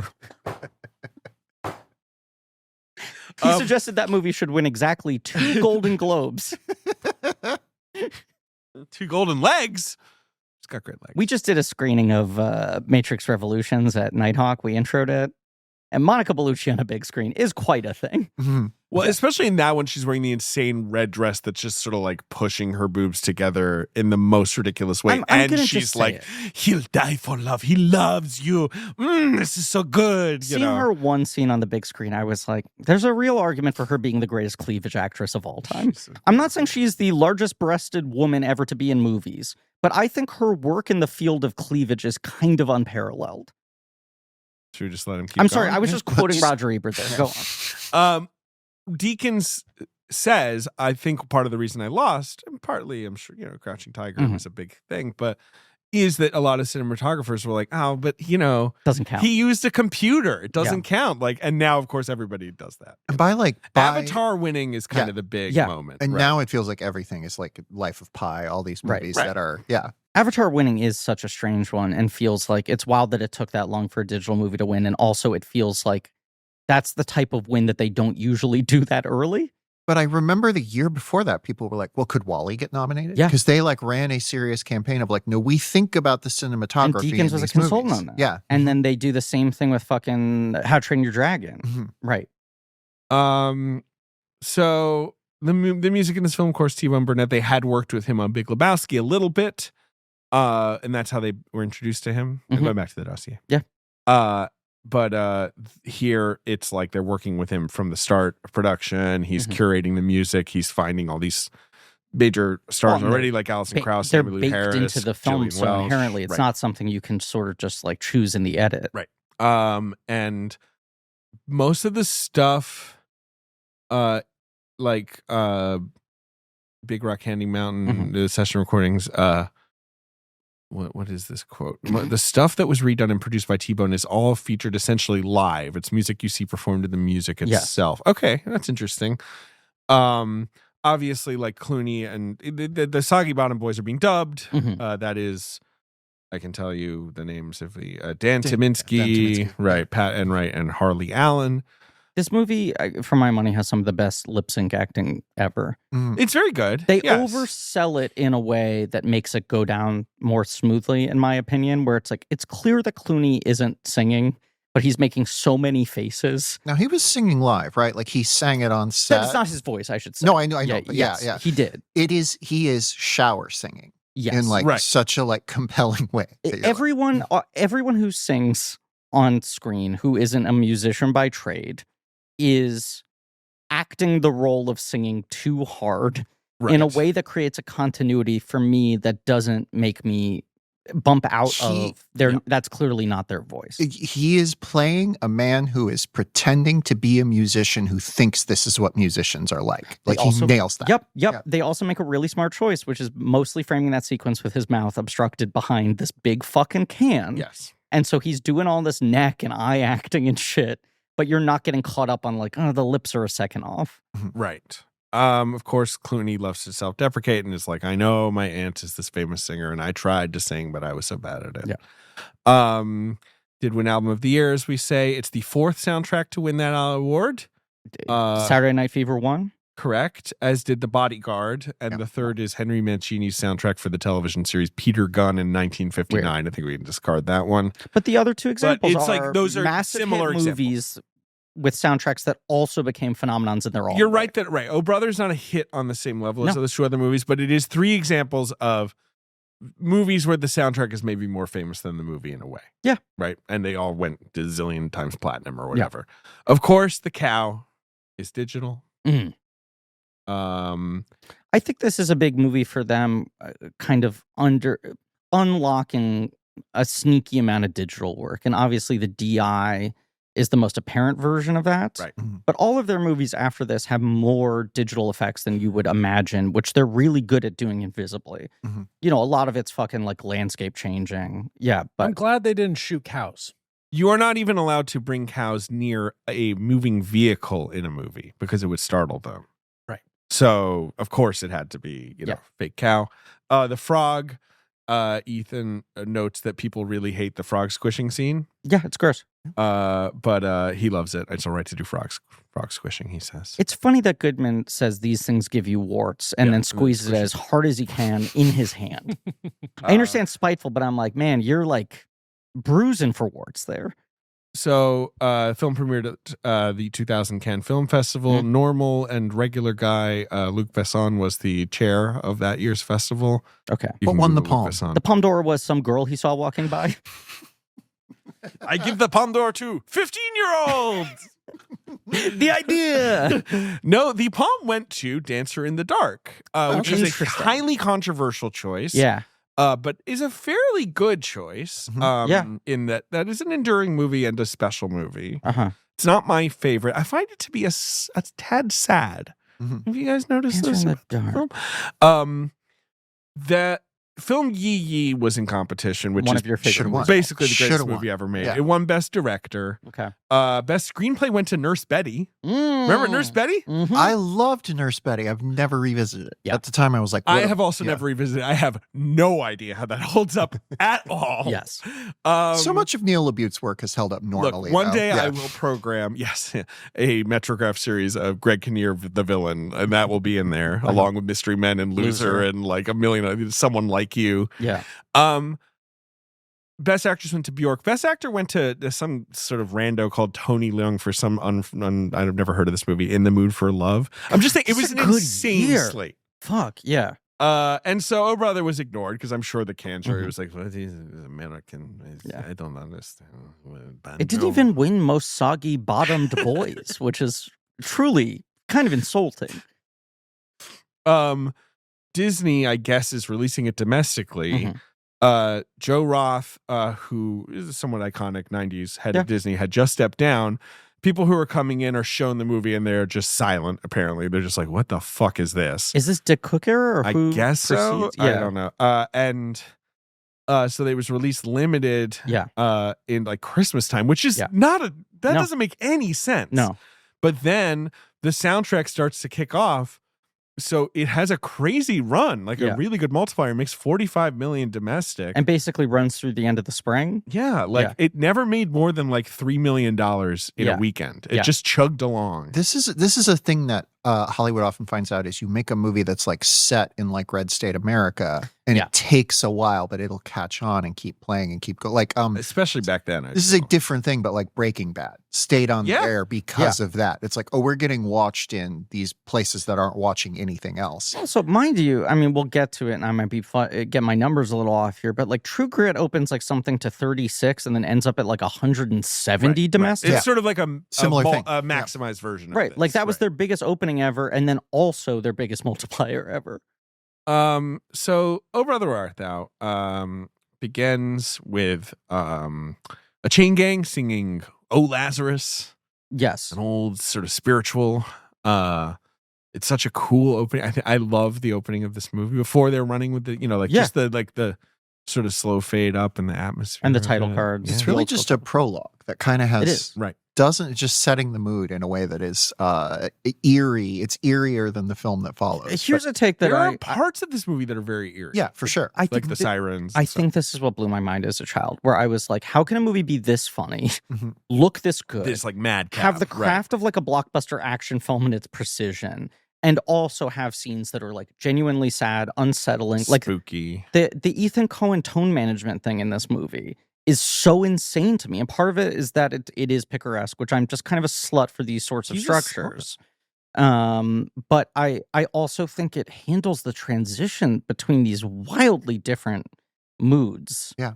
And scenes incredibly well. The everything about Ulysses and Penelope is so funny, but also like you buy their relationship and Yes. that he cares. It's like well done romantic screwball stuff. It's like it all works on all those levels at the same time. But this absolutely feels like a drama opening. It does not Mhm. feel like something that should be able to transition into like slapstick pratfall comedy within 30 seconds. Yeah. Which it does. I can't quite crack this take.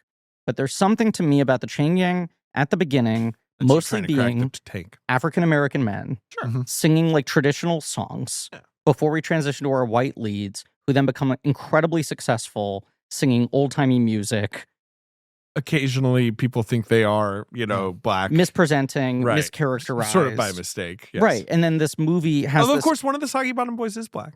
And I Yes. assume maybe the two fake members might be black too. Perhaps. We don't know. And his character is referencing Robert Johnson, of Right. course, Yes. that famous legend Sold mythology. his soul to the devil. soul to the but I devil. said- he's like the fourth lead of this movie. I mean, he's like the most recurring Yes. character Chris in this Thomas story. King, He's who's so a good. musician. I love his hair. His look is great. He's incredible. Yeah. The obviously the importance of this film's soundtrack, but also there's something in it I can't quite totally.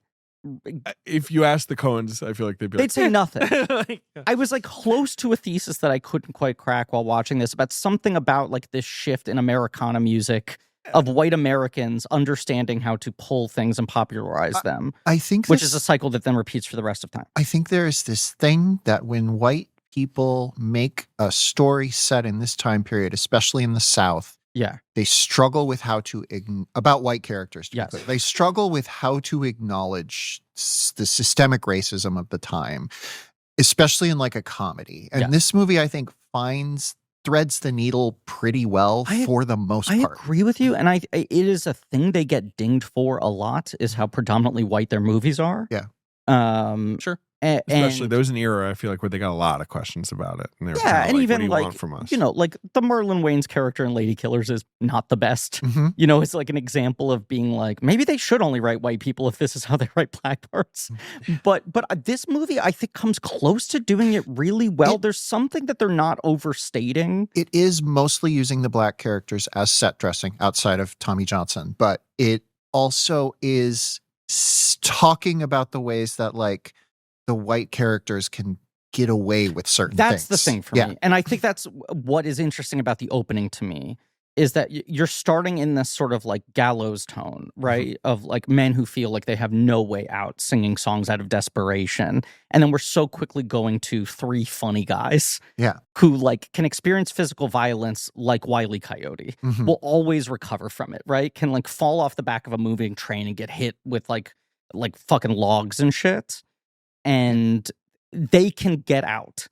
They can sort of like shake hands, win over the public, turn these songs into something poppier and more fun and more upbeat. A song that is about sadness and convert it into something that like, removes the trauma from which it was bred in a way that makes it more palatable and like then is weaponized by a fucking politician. Like there's something there. Some of it is also coasting off the real history of country music, which is poor white people and poor black people came up with this form of music. And Everett is literally, I believe he's a lawyer. Like he's like someone who is, there's a class element too that really helps, I think. Yes. But he's a fake lawyer.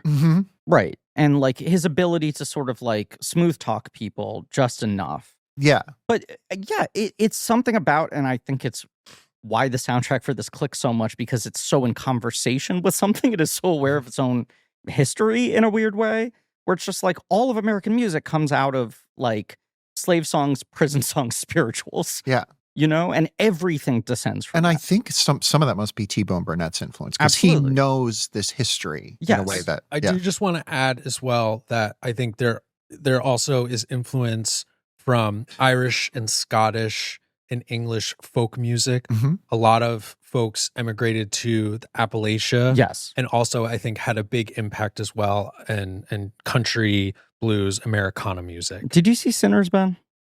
I didn't. And Sinners, it's a bummer. I need to Sinners go. digs into that a lot in a way I think you'd find really interesting. I was going to say there's a lot of vampire music in this movie. Yes, but that's a very good point. All I will say is that while watching this movie, I turned to my wife and I said, just FYI, when I'm sometime in my 40s, it's coming, I'm going to have a year where I get way too interested in blues music and start buying records and reading books and shit. Like, your ass is going to have a 78 fucking player. Exactly. Like I watch like a weird, boring documentary. Your daughter's going to be 10 and so embarrassed by you. Exactly. It was like, it just feels like something dads do where they're like, there's nothing better than the blues, you know? I'm tasting it already. Like I watch anyone play the blues and the Sinners has so much of it, right? And you're just like, this is the best shit.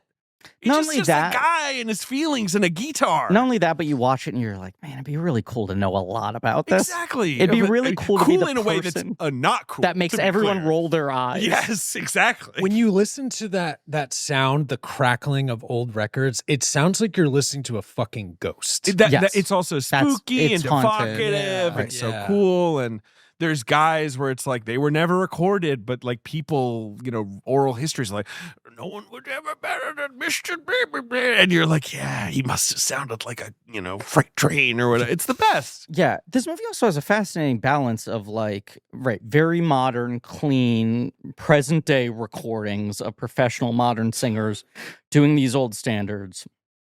And then also like Big Rock Candy Mountain sounding like it was a record pressed on a piece of paper. And when you talk about the tonal shifts, the music is key to that, which is, I think, why the soundtrack took off so much, because you go from Oh Lazarus to Big Rock Candy Mountain, and it switches on a dime, and you do have the credits helping, because credits are always changing tone. But you have this prologue, then you have the credits, which is like intercutting with the song, the title cards that are very old fashioned, and then them sort of on the run. And you're very quickly getting into like physical hijinks, these guys being chained together, not being able to get out. And then they go to Delmar's brother's place.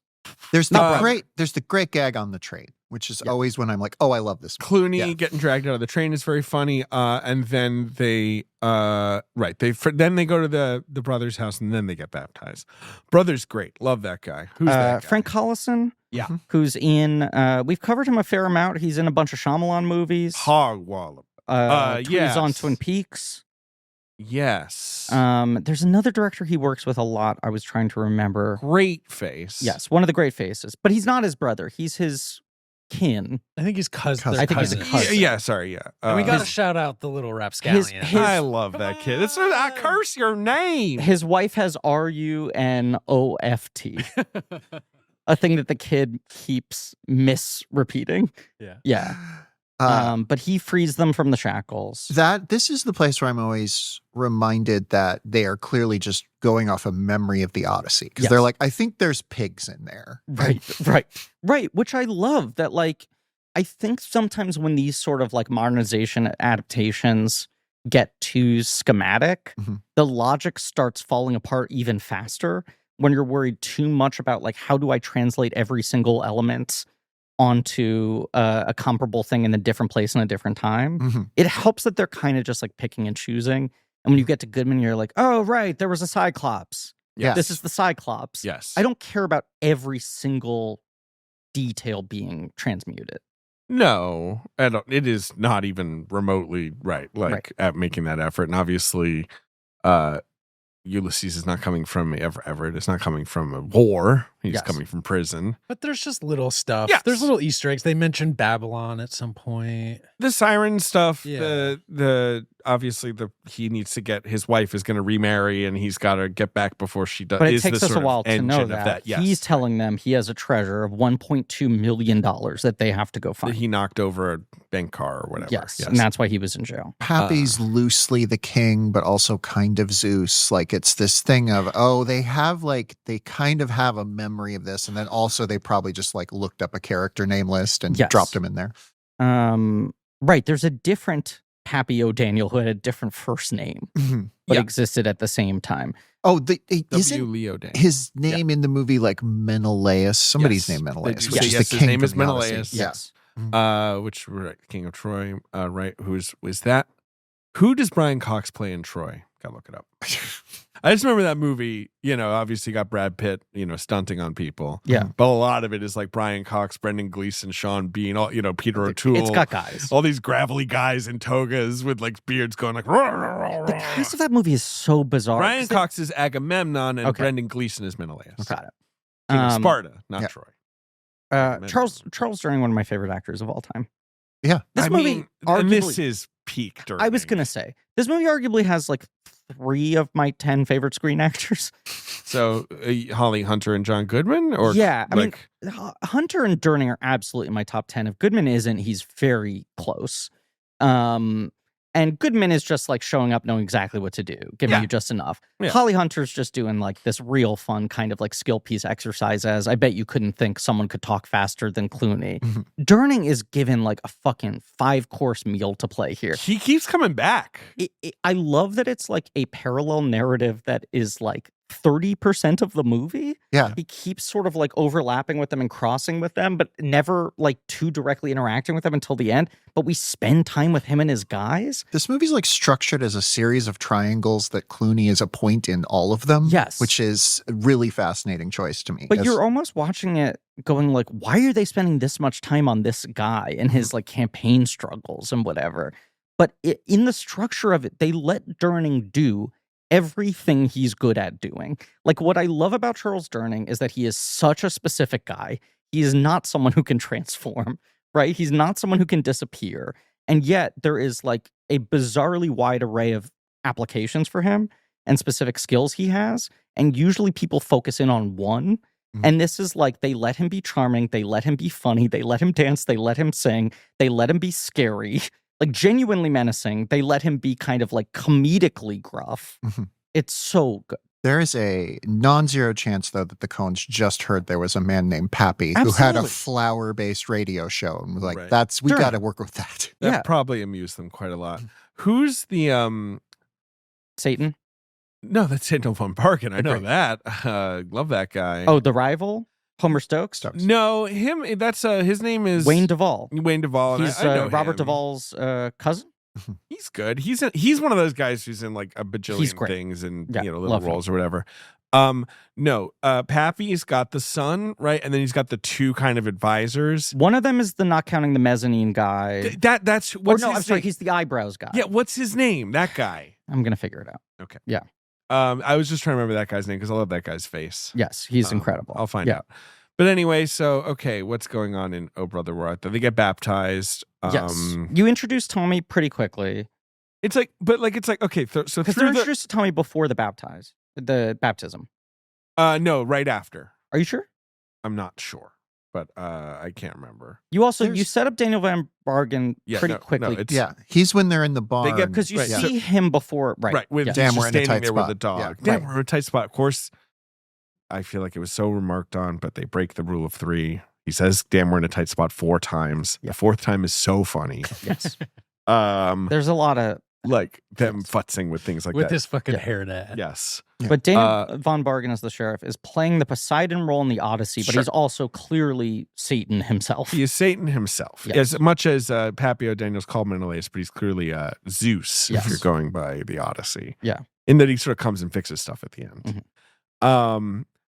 But I feel like through the Hog's Wallop, you're getting like the sense of like, okay, the depression is underway. Mm-hmm. Yes. Through the baptism, you're like, right, this kind of like big tent revival shit is happening. Like this kind of new American Christianity stuff is happening. Like the irony of this movie being like, right, yes, this is a bad time, and at the end, Clooney is so confident that this is the beginning of a bright future for the American South.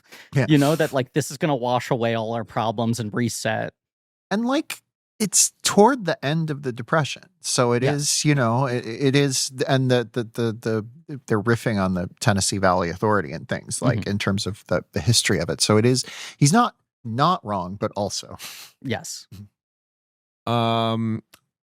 They get baptized, and then they pick up Tommy. The baptism does an interesting thing technically that I think is probably a mix of the recording and then live singing, which is as you move past the people being baptized, you hear specific voices pull up in the soundtrack in a way that like I'm not entirely sure how they did, but I was struck by that. I mean, once again, unsurprisingly, Skip Leafsay on fucking fire in this thing. The big boy. Yeah. On those 1s and 0s. Yeah.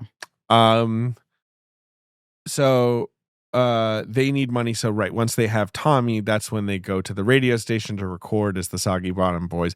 It's never really remarked on why they are so good at music. Yes. Because they're not good at anything else ever. I mean, right, they have no other skill, but I guess the muse sings through them, right? The muse just channels through them. I think that's part of it, but isn't also the implication that it's like, right, they were fucking incarcerated. They were in a chain gang. They were like forced to sing all the time and study other people. They like got it from osmosis a little bit. Right. I have a question about the song, and I should know this, but was that written for the movie, or is that a pre-existing song? It is a pre-existing song. Okay. Yeah. Right? Do you know anything about it? I can look it up. I don't. It's but it is a very old, traditional. It rips. It really It's does. pretty good. The song is like highlighted in the trailer, and I even remember seeing the trailer for this movie and being like, I gotta buy this soundtrack. It was titled Farewell Song in a songbook dated to around 1913. It got its current title in 1928. It's had many, sort of versions. Bob Dylan's recorded a version over the years. Joan Baez. A lot of versions are sad. Right. And this one this is more upbeat. This is sort of the pop version of it. I do.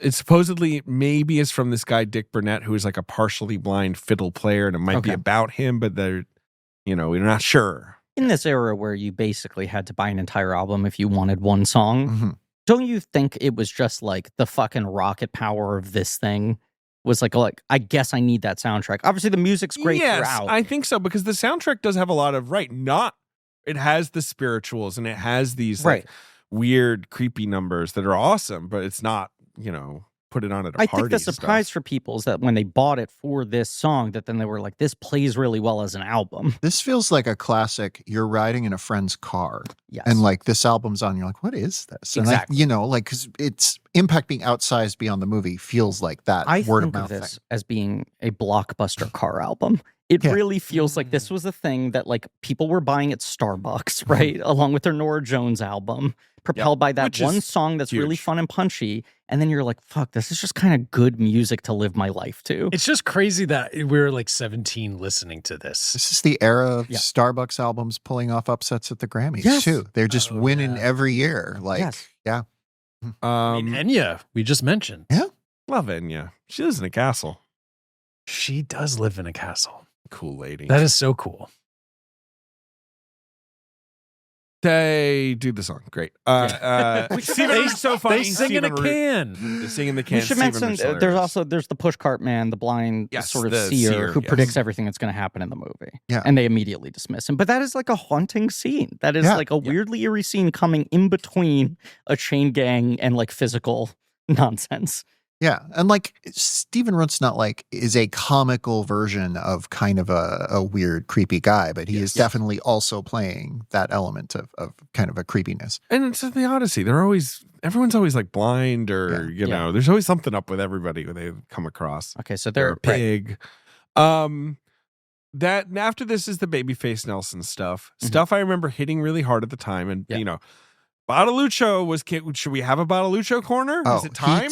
He's the one of two actors to win an Emmy for The Practice. A forgotten Tyne Emmy. Daly is the other? No, Cameron Manheim. Tyne Daly wasn't on The Practice. I made that up. She's on Judging Amy. Yeah. She was so good on Judging Amy. What are you talking about, David? What the fuck am I talking about? Right, Cameron Manheim. But that was the thing, is like, Cameron Manheim and Michael Bottaluccio were so hot on The Practice for like 1 year. 2 years. Bottaluccio was an upset over Steve Harris, who everyone was like, he's going to win. They were nominated in the same category, but right. Yeah. And then I feel like The Practice, it like hit 1999. And everyone was like, we like The West Wing and The Sopranos now. Like The Practice feels, you know, famously, The Practice, like 90s. The Practice beat season 1 of The Sopranos in drama, but then like all the actors crazy. from The Sopranos, like a couple of the actors from The Sopranos won. I think. Well, you know what? What? I think I can do itching this. to do an Emmy deep dive, but you guys have to see Eddington. I think I can do it off the top of my head. I wanted to see if you could do it off the top of your head. The Practice win over The Sopranos is, of course, one of the most insane. Like, what were they thinking? It had won the year before over not The Sopranos. You know, like so it was season 2 of The Practice, I think. Yeah, people remember The Practice. It was Dark Ally McBeal. It was David E. Kelly had the hottest legal show in both comedy and drama. The famous David E. Kelly thing of, I'm going to do a show that's serious and real, and by season 3, it's bonkers, and Michael Emerson's playing a serial killer who dresses as a nun, and you're like, oh, great.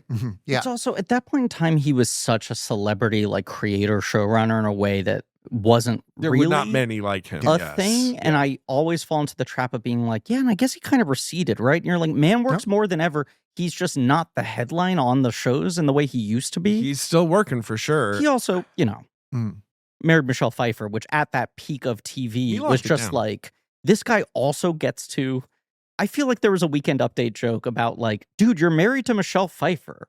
Why are you working so much? It's a fair question. Spend more time at home. ED1 actress. ED1 actress. Dennis Franz wins actor.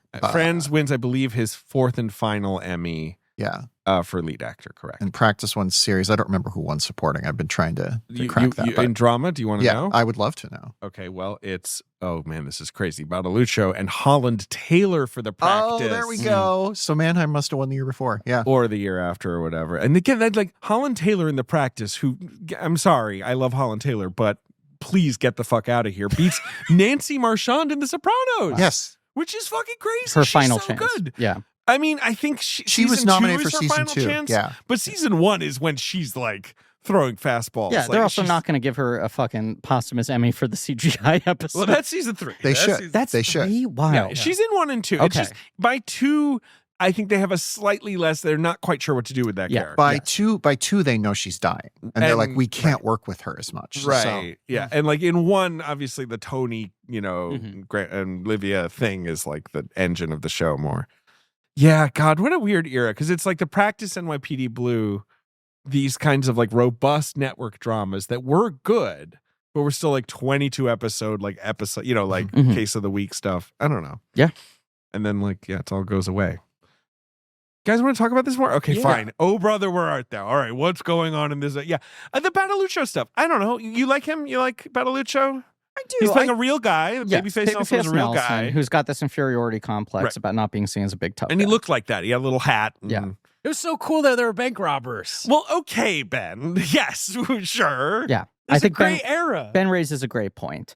I also love the bit of him pulling up and asking for directions, the police cars coming from a distance. He's like, money, get in the car. Them being oblivious, and money is just flying out of the car, and Tim Blake Nelson is doing such good work of like trying to catch the dollar bills as if it's like a miracle. But he's such an innocent that he's Yes. like going to give it back. He's just agog all the time at everything happening. Yeah. I like that good scene where Tommy plays for them again after the recording by the fire, Mhm. and they all talk about what they're going to do with their money.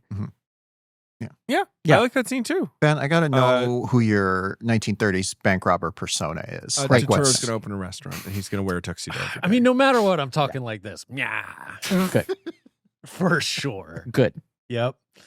But then, will anyone know what you want? You like walk into the bank and you're like, "Meow," and everyone's like, "Huh?" I think Excuse me? that's enough because Okay. it's such Yeah. an established thing that everyone knows. Yep, this is a robbery. right.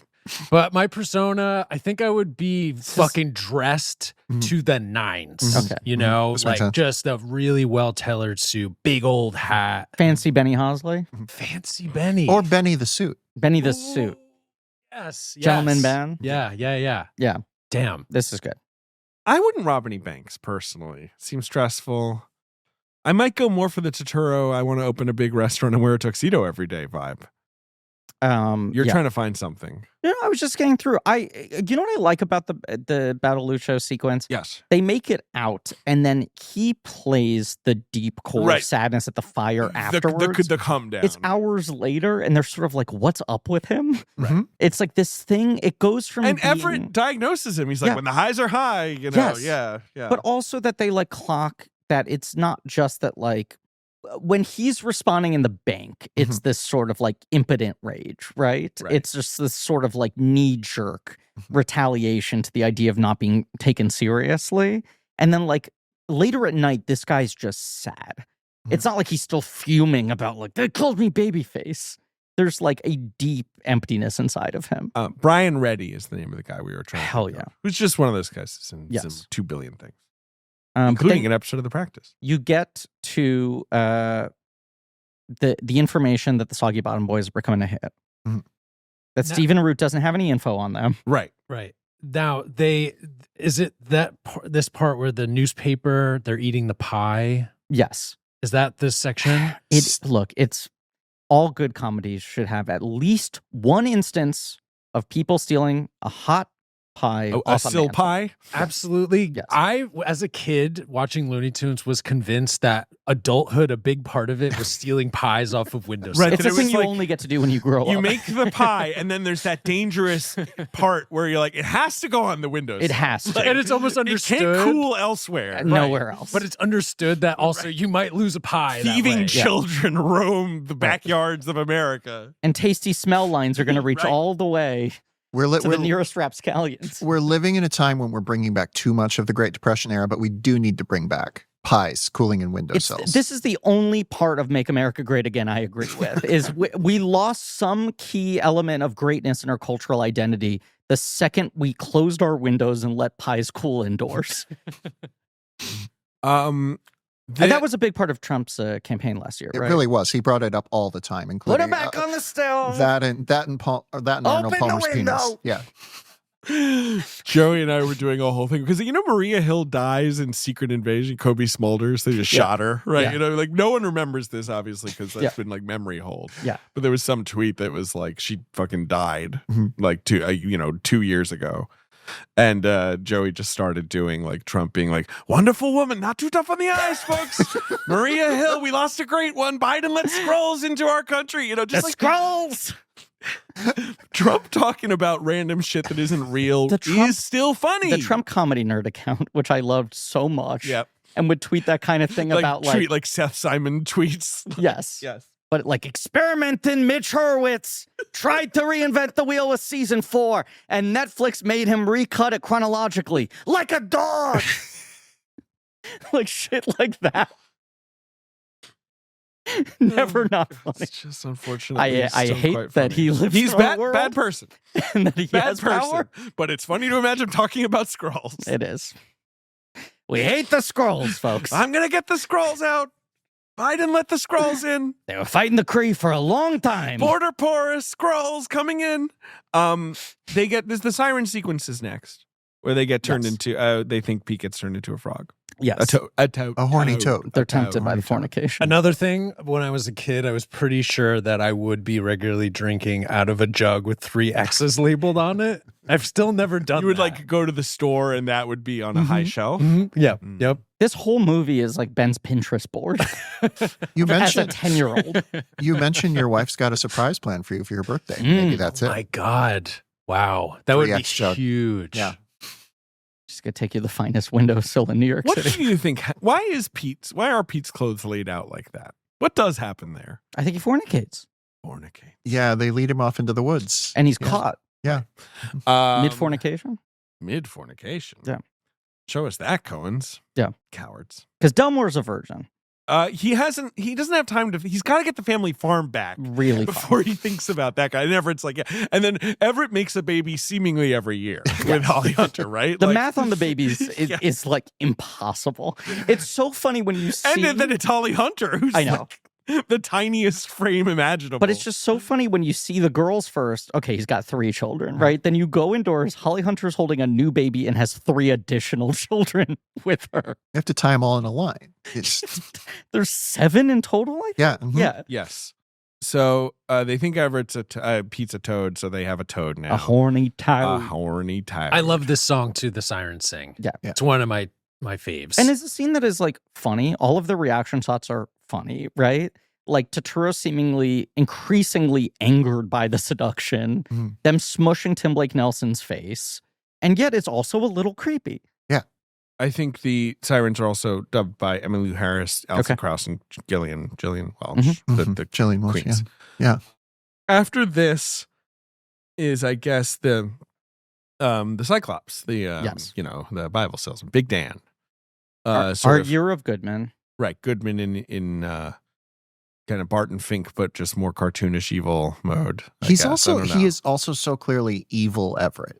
Like he's Yes. like yes, right, big foil. talker, Yeah. but right, yeah, But I like that he's playing the darkness at the forefront from the beginning. yes, Yeah. There's sort of an obvious move to have him play more successfully charming and then disarm you with it. right, more sweet, more like Yes. sweet. I Goodman. think this is where the Odyssey thing works in their favor because you're like, well, that's the fucking Cyclops. Right. Like I know what the Cyclops does. yes, And the you can't reveal trust of him turning around, turning towards the camera and showing the eye patch Oh, last. sure, yeah. Yes. But yeah, it's also just funny to watch the fucking John Goodman swing a big When big he ass branch. fucking snaps that branch. When he's the fact that neither of them are putting it together as he's preparing to beat their ass, and then even after he They're hits like, what are you Delmar, doing? yeah, Clooney so calmly goes, "What are you doing there, Dan?" Now and just keeps going like, "Dan, I got to admit, I'm not sure I quite understand the lesson." You said year of Goodman. Is this a specific year of Goodman you want to highlight? No, or I'm just- saying 2025 for the Blank Check podcast. it is the year of Always Goodman for us. King Ralph and 5 Goodman many, Coens. Many Mhm. Coens, exactly. But I will say in 2000, he was also in The Adventures of Rocky and Bullwinkle. Of course, he's quite good in that as a Southern sheriff. It sounds like something he might have done. Mhm. Coyote Ugly, where he's the dad who's like, I'm not sure if I want you going to work at Coyote Ugly. He might right? also be a Southern sheriff. Probably.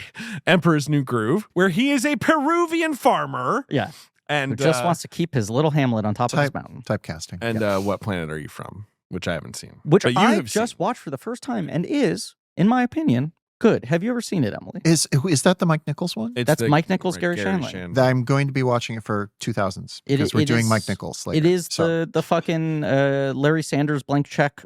Can I transfer the heat to movies move? And he gets Nichols in this all-star cast. And I'd always assumed it was terrible because it was a flop at the time and it has no reputation. I thought it was pretty solid. Yeah. I watched it back-to-back with Town and Country, which is worse than people say. Oh, wow. Town and Country didn't even deliver on the rock bottom expectations? It is astonishing. I want the FBI to release all the Town and Country papers. I have so many questions that will never be answered about how the fuck that movie ended up that way. I'll watch it. Yeah. I gotta watch Silverman, Town and Country. I've got to The watch big all 3. these like 2000 era Yeah. maligned comedies. Okay. Then we get to the big reveal of Holly Hunter and all that. Ray McKinnon, who's such a funny faced man. We love Ray McKinnon. yeah, Yeah. he's Deadwood. He Justify when or just no, what's it called? Rectify. Rectify. We all forget Rectify. It's a brilliant show. Yeah. He's the creator and director, and it's beautiful. Won yeah. an Oscar with fucking Walton Goggins. Yep. Yeah. For The Accountant, a little Yes. short film. He Which made. then they adapt into a feature film called Randy and the Mob. That I haven't seen. That went nowhere. But he's great. He is revealed to be the campaign manager for Pappy O'Daniel. I just love that he fucking no, he's the campaign manager I'm for sorry. the reformer Homer. Yeah, Homer. But says. he lays out Everett like so thoroughly. Yes. Clooney doesn't land a punch on that guy. Clooney is one of the best at like comedic punch reaction. Mhm. It's when you talk about like David, him saying like, I'm doing this, I'm in, I know what the Coens are, I know what they want.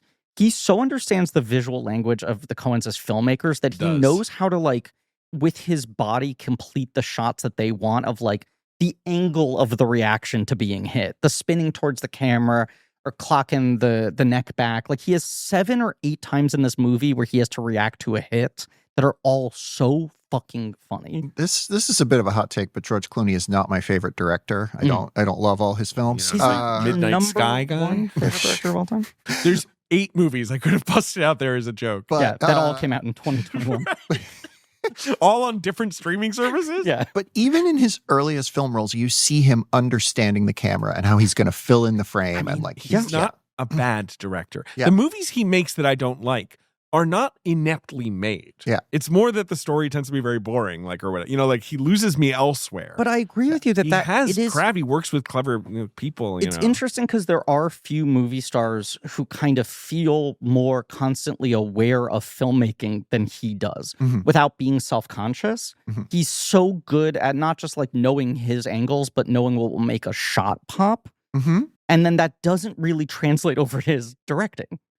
Yeah. Yeah. He's his visuals and his films are often You look at a little bland. Midnight Sky, Tender Bar, Boys in the Boat. Yeah. And you're like, Jesus. And then you remember he also did a Catch-22 like miniseries on Yes. top of that. Yes. yeah. All which- like in like 5 years. 4 years. The 4 years where like the world is shut down. He Yeah, couldn't and stop he's like, making I don't have to work much. I got all this inessential tequila. shit. Yes, right. And yet I do think Confessions is a really strong debut that's fun. Yeah. I love that movie. Love And it. Good Night and Good Luck rocks, It's and only solid as rocks hell. more on rewatch. But then it's immediate drop off. Then it's like I've I've actually never seen Leatherheads. I've tried to I get think through there's it, I couldn't. There's like 2 Leatherhead stands out there in the world. Ides of March, I John despise. Krasinski and George Clooney. I guess so. Yeah.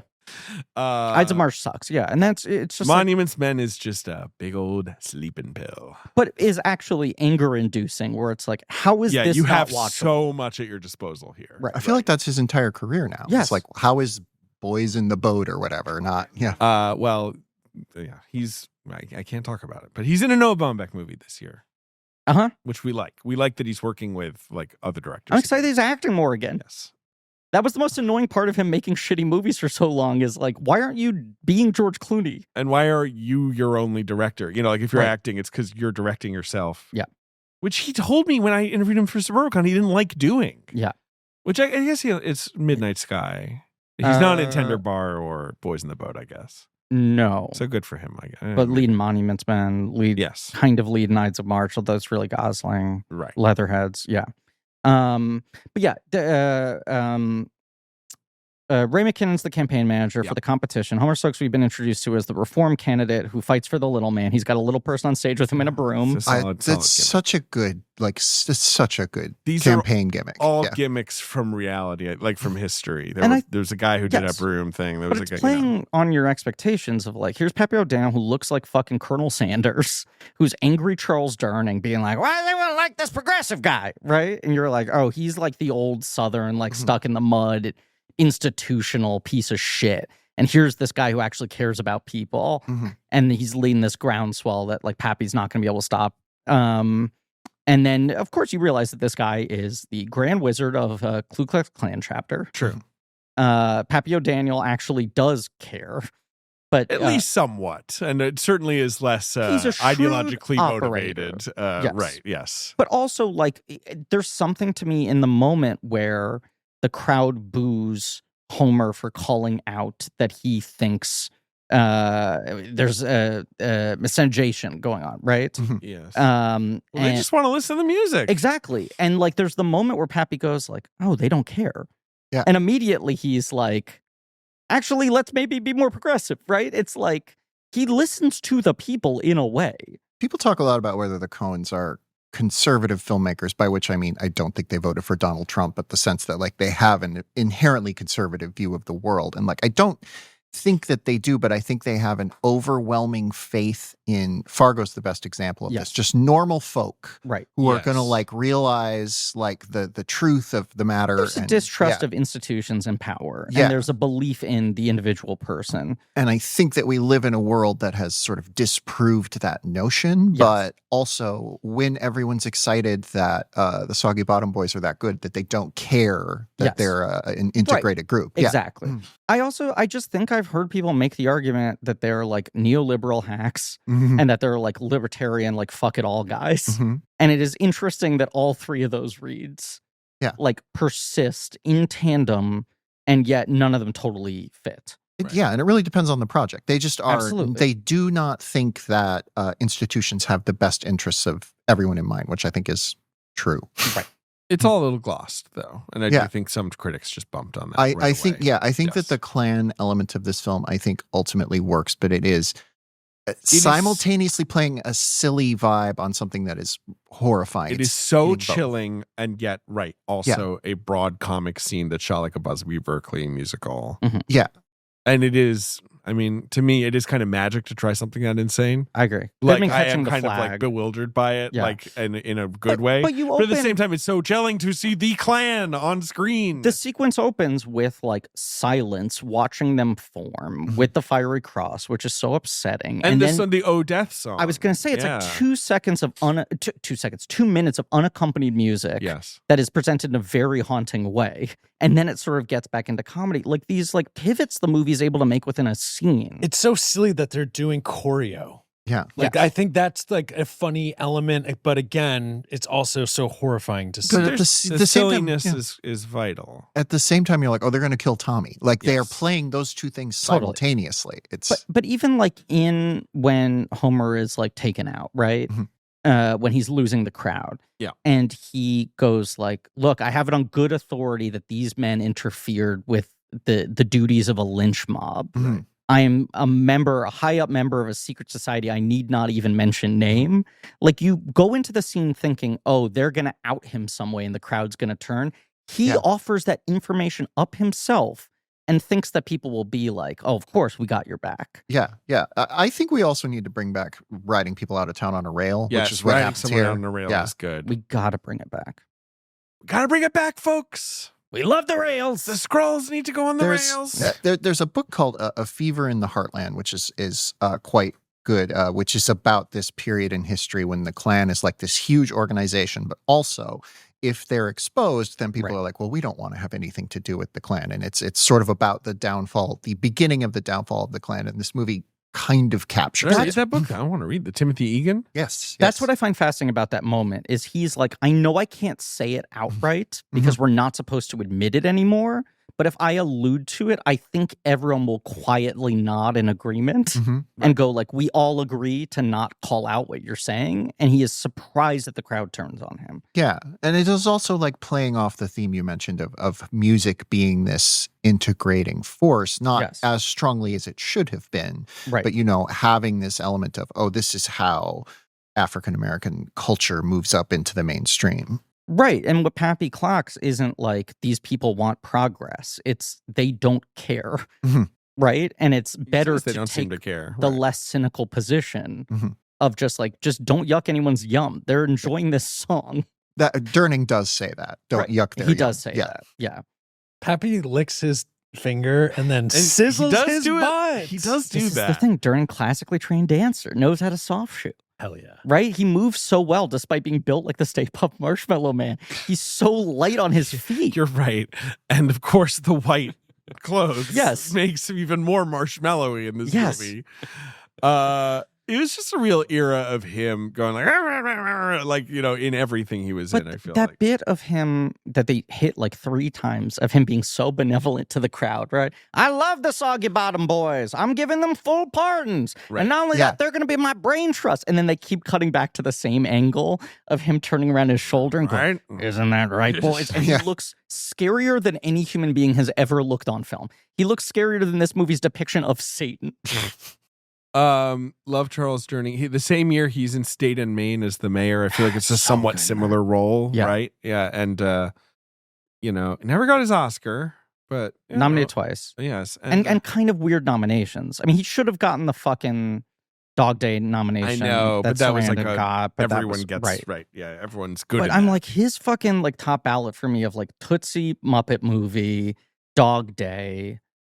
I love the Muppet movies in there. I'm not mad. I Doc love Hopper it. is unbelievable. And his incredible version of what I'm saying is, how does he get away with making this villain actually But I upsetting always- in a Muppet movie? When Griffin loves someone, I'm not good at that. At remembering that they may have been in a Muppet movie. He is the human lead in the Muppet movie. Yes. It's Right. Doc Hopper is the other side of Pappy O'Daniel. They're Yes. like the same coin. I've truly And basically seen, dressed the same. I think I've seen Muppets Take Manhattan a bunch of times because it Mm-hmm. must have been on TV or something. I think I've only ever seen, and I've seen Christmas Carol many times. Sure. I love and respect it. And it has Charles Dickens in it. Well, my what favorite excuse guy. would you have to watch the other Muppet movies? You have 0 children, The- and you hate putting on things for them to watch. The fucking insane thing about the Muppets Take Manhattan is the Broadway show at the end of that. Like I Yeah, always no. imagine going to see. Oh, and then the walls are singing. Right, And also, and you're a, like, a what's- pig and a frog got What's married. night 2 of this? Are you going to replicate this again? Do you think my daughter would like the Muppet movie? Like, is she ready? 6 times a year. Yes, she's ready. My kid, I watch random things on YouTube with them, and their favorite is Frog Song, which is Rainbow Connection. So, Right. Well, Rainbow Connect. It's just right. The more the whole narrative. I of think put Muppet on some movie. Muppet Show first because that's bite size. It's little tiny. Yeah. And it's all on obviously Disney She Plus. loves Sesame Street. good callback. Thank you. Although, is it leaving Disney? No, Disney's not letting go. No, that's Okay. fucking Zaslav and Looney Tunes. Muppets aren't going. Right. anywhere. So we should be wrapping up soon because you guys have to see anything. But It feels like there's such a clean, like, all the Everything's racists were in one saved. spot. Pappy won the election. He's like commuting their sentence. Everything's good. You think the movie's over. right. And we There's get this the bonus coda. mini act of, okay, like Holly Hunter will shift the wedding. The date and the venue are the same. The cast is going to change, but she It's- demands the ring. It's the Dana Carvey "You Forgot About Satan" Exactly. moment. Yeah, Right, and so they have to go back to the family cabin to get the ring Roll in top desk. the roll top desk. But in fact, Satan is waiting there for them. He doesn't know that they've been pardoned because he doesn't. we don't care have about radios. Man's law. Yes. Right. Is trying to hang them, and then nature intervenes. The Great Flood happens. Right. Everything You see a cow on a roof. Yep. As predicted. Uh-huh. Everett is still fighting with Penny, she's like, that's the wrong ring. Mhm. But I feel like everyone's going to get what they want. Yeah. Like, I think Pete will open his restaurant. I do And too. I sure hope that Delmer will get the family farm. Gonna be international pop stars. And I guess they can earn money that way. Yeah, Delmar's gonna be knee deep in Strange. Yeah. The Soggy Bottom Groupies. It is funny that they're called the Soggy Bottom Boys. Like it's just like the wet ass trio. It's a good name for a band. And it's funny because that is referencing the fact that they had been baptized Yeah. just previously. So Right, they show that's up where it and they're comes from. kind of still a little wet. It is interesting that the movie raises this question of like your eternal soul, and then it's like those were the stakes we had established earlier. Remember in the Right. last 10 minutes. Yes. So why does nature intervene and help? What have they done to earn this? Nothing. Timing. Well, Clooney's argument is that it's just trying to reset the culture. Sure. That's Right. not about them. Right. That Right. it was fortuitous timing. Right. Because he also doesn't want to believe that any sort of fate that was projected upon them by Right. He's the master of his own. the sightseer. destiny. But then seeing the cow on the roof is the thing that kind of knocks him out of it and They wonders. did accidentally take down a clan leader. Like they didn't mean to do that, but they You're did. right. So they've done Yeah. good. Yeah. And then they brought music to the world. They did. We love music. Yeah. I think God thinks Man of Constant Sorrow And is a toe tapper. It is. And it sure is. Undeniable. And they help Tommy with no compunction. You know, when they see Tommy's in trouble, there's no like, we shouldn't, Yep. we're gonna get in like they're all united on that. That's a big point. They help Yes. everybody they meet, even if it's to do bad. Yeah. It's like an Yeah. interesting view of karma. They're helpful people. uh I think this film is quite good. Yeah, see, to me, right. it's sort of in that Hudsucker thing where I'm like, great movie. Yeah. Don't think it's in my Coen's top 10, but that's a Coen's thing, not a No Brothers That's 10 thing. masterpieces. I have the opposite thing of you, Emily, just because it was the first one I saw, where every time I watch it, I'm like, am I going to have that buzzing of I've seen the greatest movie I've ever seen in my life again? And it's sort of the way that Edgar Wright talks about seeing Raising Arizona for the first time and being like, why aren't all movies like this? Oh, that's the first one I saw was Raising Arizona. My uncle showed me that. Was like, you're going to love this. I was like 14. I was like, what the fuck is this? My parents tried to show me Raising Arizona when I was like 6 or 7, and it didn't take. I didn't know a movie could do that at the time. But Yeah. I think I felt that way seeing this for the first time. Yeah. And then I went back and watched Raising Arizona and finally got This it. is toward the bottom of my Coen's top 10, but I think it's like 9. I think it's in there. It's a I have fantastic it film. currently at 11, but we'll see how this list shakes out, I will say. Box office game. Because Okay, Ben and I so do have to go see Eddington. You have to go see Eddington, and I don't want to do the opening weekend, which was like Castaway. We've done that. It's Christmas 2000. I want to do its biggest weekend. Okay. So that's February 2nd, 2001, Griffin. A robust 3.5? Correct, 3.6. That is Hey. the most money it made in an individual weekend. It's number 11 at the box office. Okay. Number 1 at the box office is a romantic comedy. February 2001. Yes, one of these stars might have caught Roger Ebert's eye. It is called The Wedding Planner. Yes. A really, really bad movie. Yeah, a film I feel you punch a lot. I really hate the Eminem speech in it. It drives me crazy. Yeah. And I think it's McConaughey sapped of the most juice. Mhm. Yes. Like those slightly later McConaughey rom-coms where he's more of a like rascal. Well, 10 Days is the biggest hit. And then it's just like this cursed him into a cul-de-sac of success, of Right. uninteresting success for 8 years But, like, before he got his mojo In back. Wedding Planner, he's just this like V-neck sweater loser who gives a motherfucker. Have you seen Wedding Planner? I have. And you're a Yeah. huge fan. Yeah. I You're actually saw it at the directing. time, and I was like, "This should win Best Picture." Yeah. I gave it 4 Adam stars in the Shankman? Chicago Sun-Times. Of course. Yep. Adam Shankman He of directed it. Disenchanted. Your former collaborator. Yes. Uh, My number, former boss. yeah, well, Yeah. I think he's considers himself a collaborator. Sure. Number 2 at the box office is a horror film. Mhm. Why is a horror film coming out at this time? Oh, could it be attached to a holiday? Oh, it's Is it Valentine. Yeah. Valentine. That's Boreanaz, right? Boreanaz's first build. Is that his only first build Has to film? be. Has Probably. to be. Yeah. Yeah, before he's like, you can catch me on the silver screen forever. I mean, on the small screen. Sorry, like Right. like I'm going to Bones. The bronze screen. Just quietly, the new Scott Bakula. Just like Yeah. quietly, In like a way where constantly I'm like, working. Yeah. That's fine. What was the thing he did also after do Bones? like another fucking He CBS did, like, show? for, Navy like 7 years? Seals Yeah. or Yeah. something. Mm. Yeah. Yeah.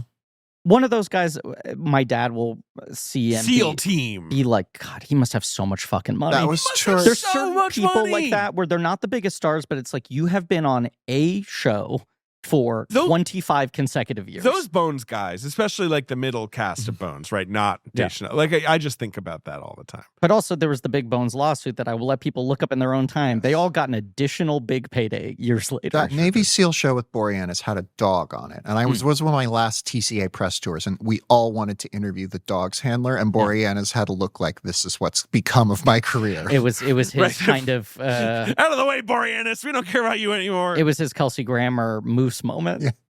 Yeah. Number 3 at the box office is a film I mentioned already. We've covered on the podcast. It's a giant hit. It's in its 7th weekend. It's made $203 million. It's Oscar nominated. It's great. It's I guess a drama and adventure movie. I Oh, it's guess. Castaway. That's Castaway. Number 4, great movie. Mhm. We love Castaway. We love Castaway. Castaway. It rules. Right. It rocks and rolls. Number 4 at the box office is a teen Okay. film. I think they're teens in this one, right? It's a young people romance. Oh, A Is Walk it to A Walk Remember? No, It that's is. Shankman. It is not a Walk to Right, Remember, that's and I think Pogo. that might be like a year prior Or or, I think it's after. 02. Yeah. Yeah. It's got dancing in it. Is it center stage? No, Save the Last Dance. it's There Save we go. the Last Dance. A big Julia ass hit. Stiles, huge hit. A weird, And, like out of nowhere winter blockbuster. The very cute Sean Patrick Thomas, who never quite A got real his shame. big star He was moment. great. And Juilliard movie, directed by Thomas Carter, Who then later goes on to direct Coach Carter. Carter. And they were like, Nepotism this movie's got your much? name all over it. And then, of course, directed my favorite movie, the Cuba Gooding Jr. TV movie, Gifted Hands, the Yeah. Ben Carson story. You love that film. You voted for that film for president. Yes, I wrote it in. Yeah. And number 5 at the box office is a one best cinematography, Griffin. at the Oscars. Crouching Tiger, Hidden Dragon. Good movie. What's it up to at this point?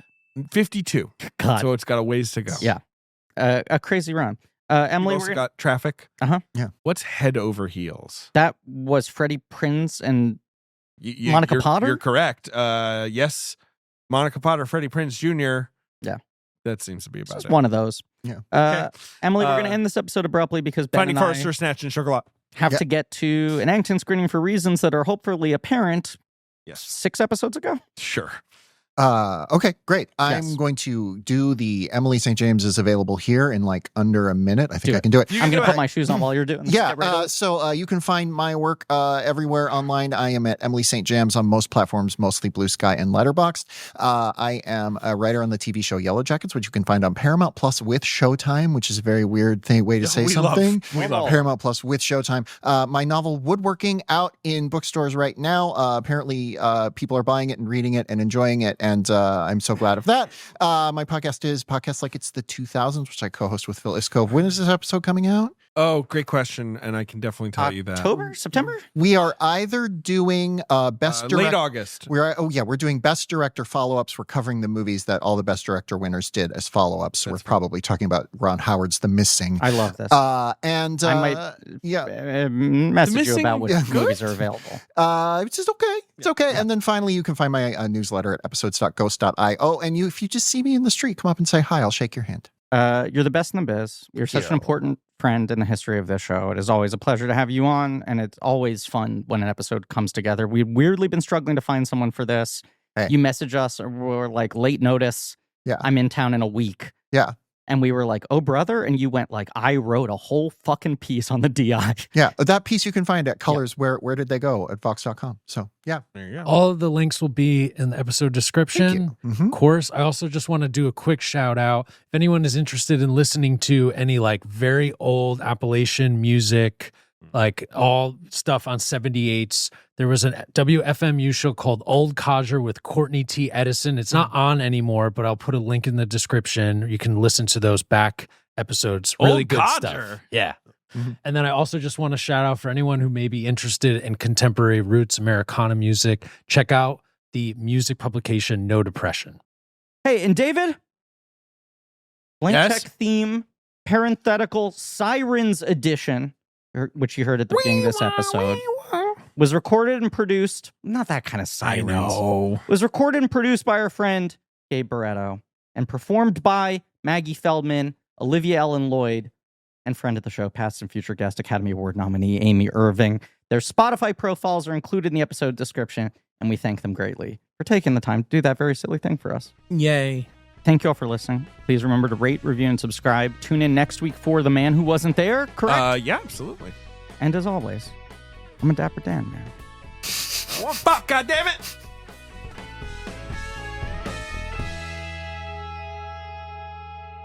Yeah, we have to leave time too for everyone at the theater to sing me happy birthday. We So do. That does That's a have to good That's a happen. point. really important Yeah. request. I heard the whole cast is going to come Yeah. and sing you happy birthday. I mean, I'm fully expecting that. Do you want me to sing you happy birthday right now? I will. You know what? Not right now. Surprise me. All right, I will. I will. Now, Griff, Mhm. are you going to sing? This movie has so many good quotes. I think you should sing. I think it's not a singer. I think I'm definitely going to sing, You could yodel. I think in Llewyn Davis. Oh, sure. Yeah. Oh, yeah, Rachel will love that. Yeah, she will. She'll be like, damn, you're good. Blank Check with Griffin and David is hosted by Griffin Newman and David Sims. Our executive producer is me, Ben Hostley. Our creative producer is Marie Barty Salinas, and our associate producer is AJ McKeon. This show is mixed and edited by AJ McKeon and Alan Smithee. Research by JJ Birch. Our theme song is by Lane Montgomery and the Great American Novel, with additional music by Alex Mitchell. Artwork by Joe Bowen, Ollie Moss, and Pat Reynolds. Our production assistant is Minnick. Special thanks to David Cho, Jordan Fish, and Nate Patterson for their production help. Head over to blankcheckpod.com for links to all of the real nerdy shit. Join our Patreon, Blank Check Special Features, for exclusive franchise commentaries and bonus episodes. Follow us on social at Blank Check Pod. Subscribe to our weekly newsletter, Checkbook, on Substack. This podcast is created and produced by Blank Check Productions.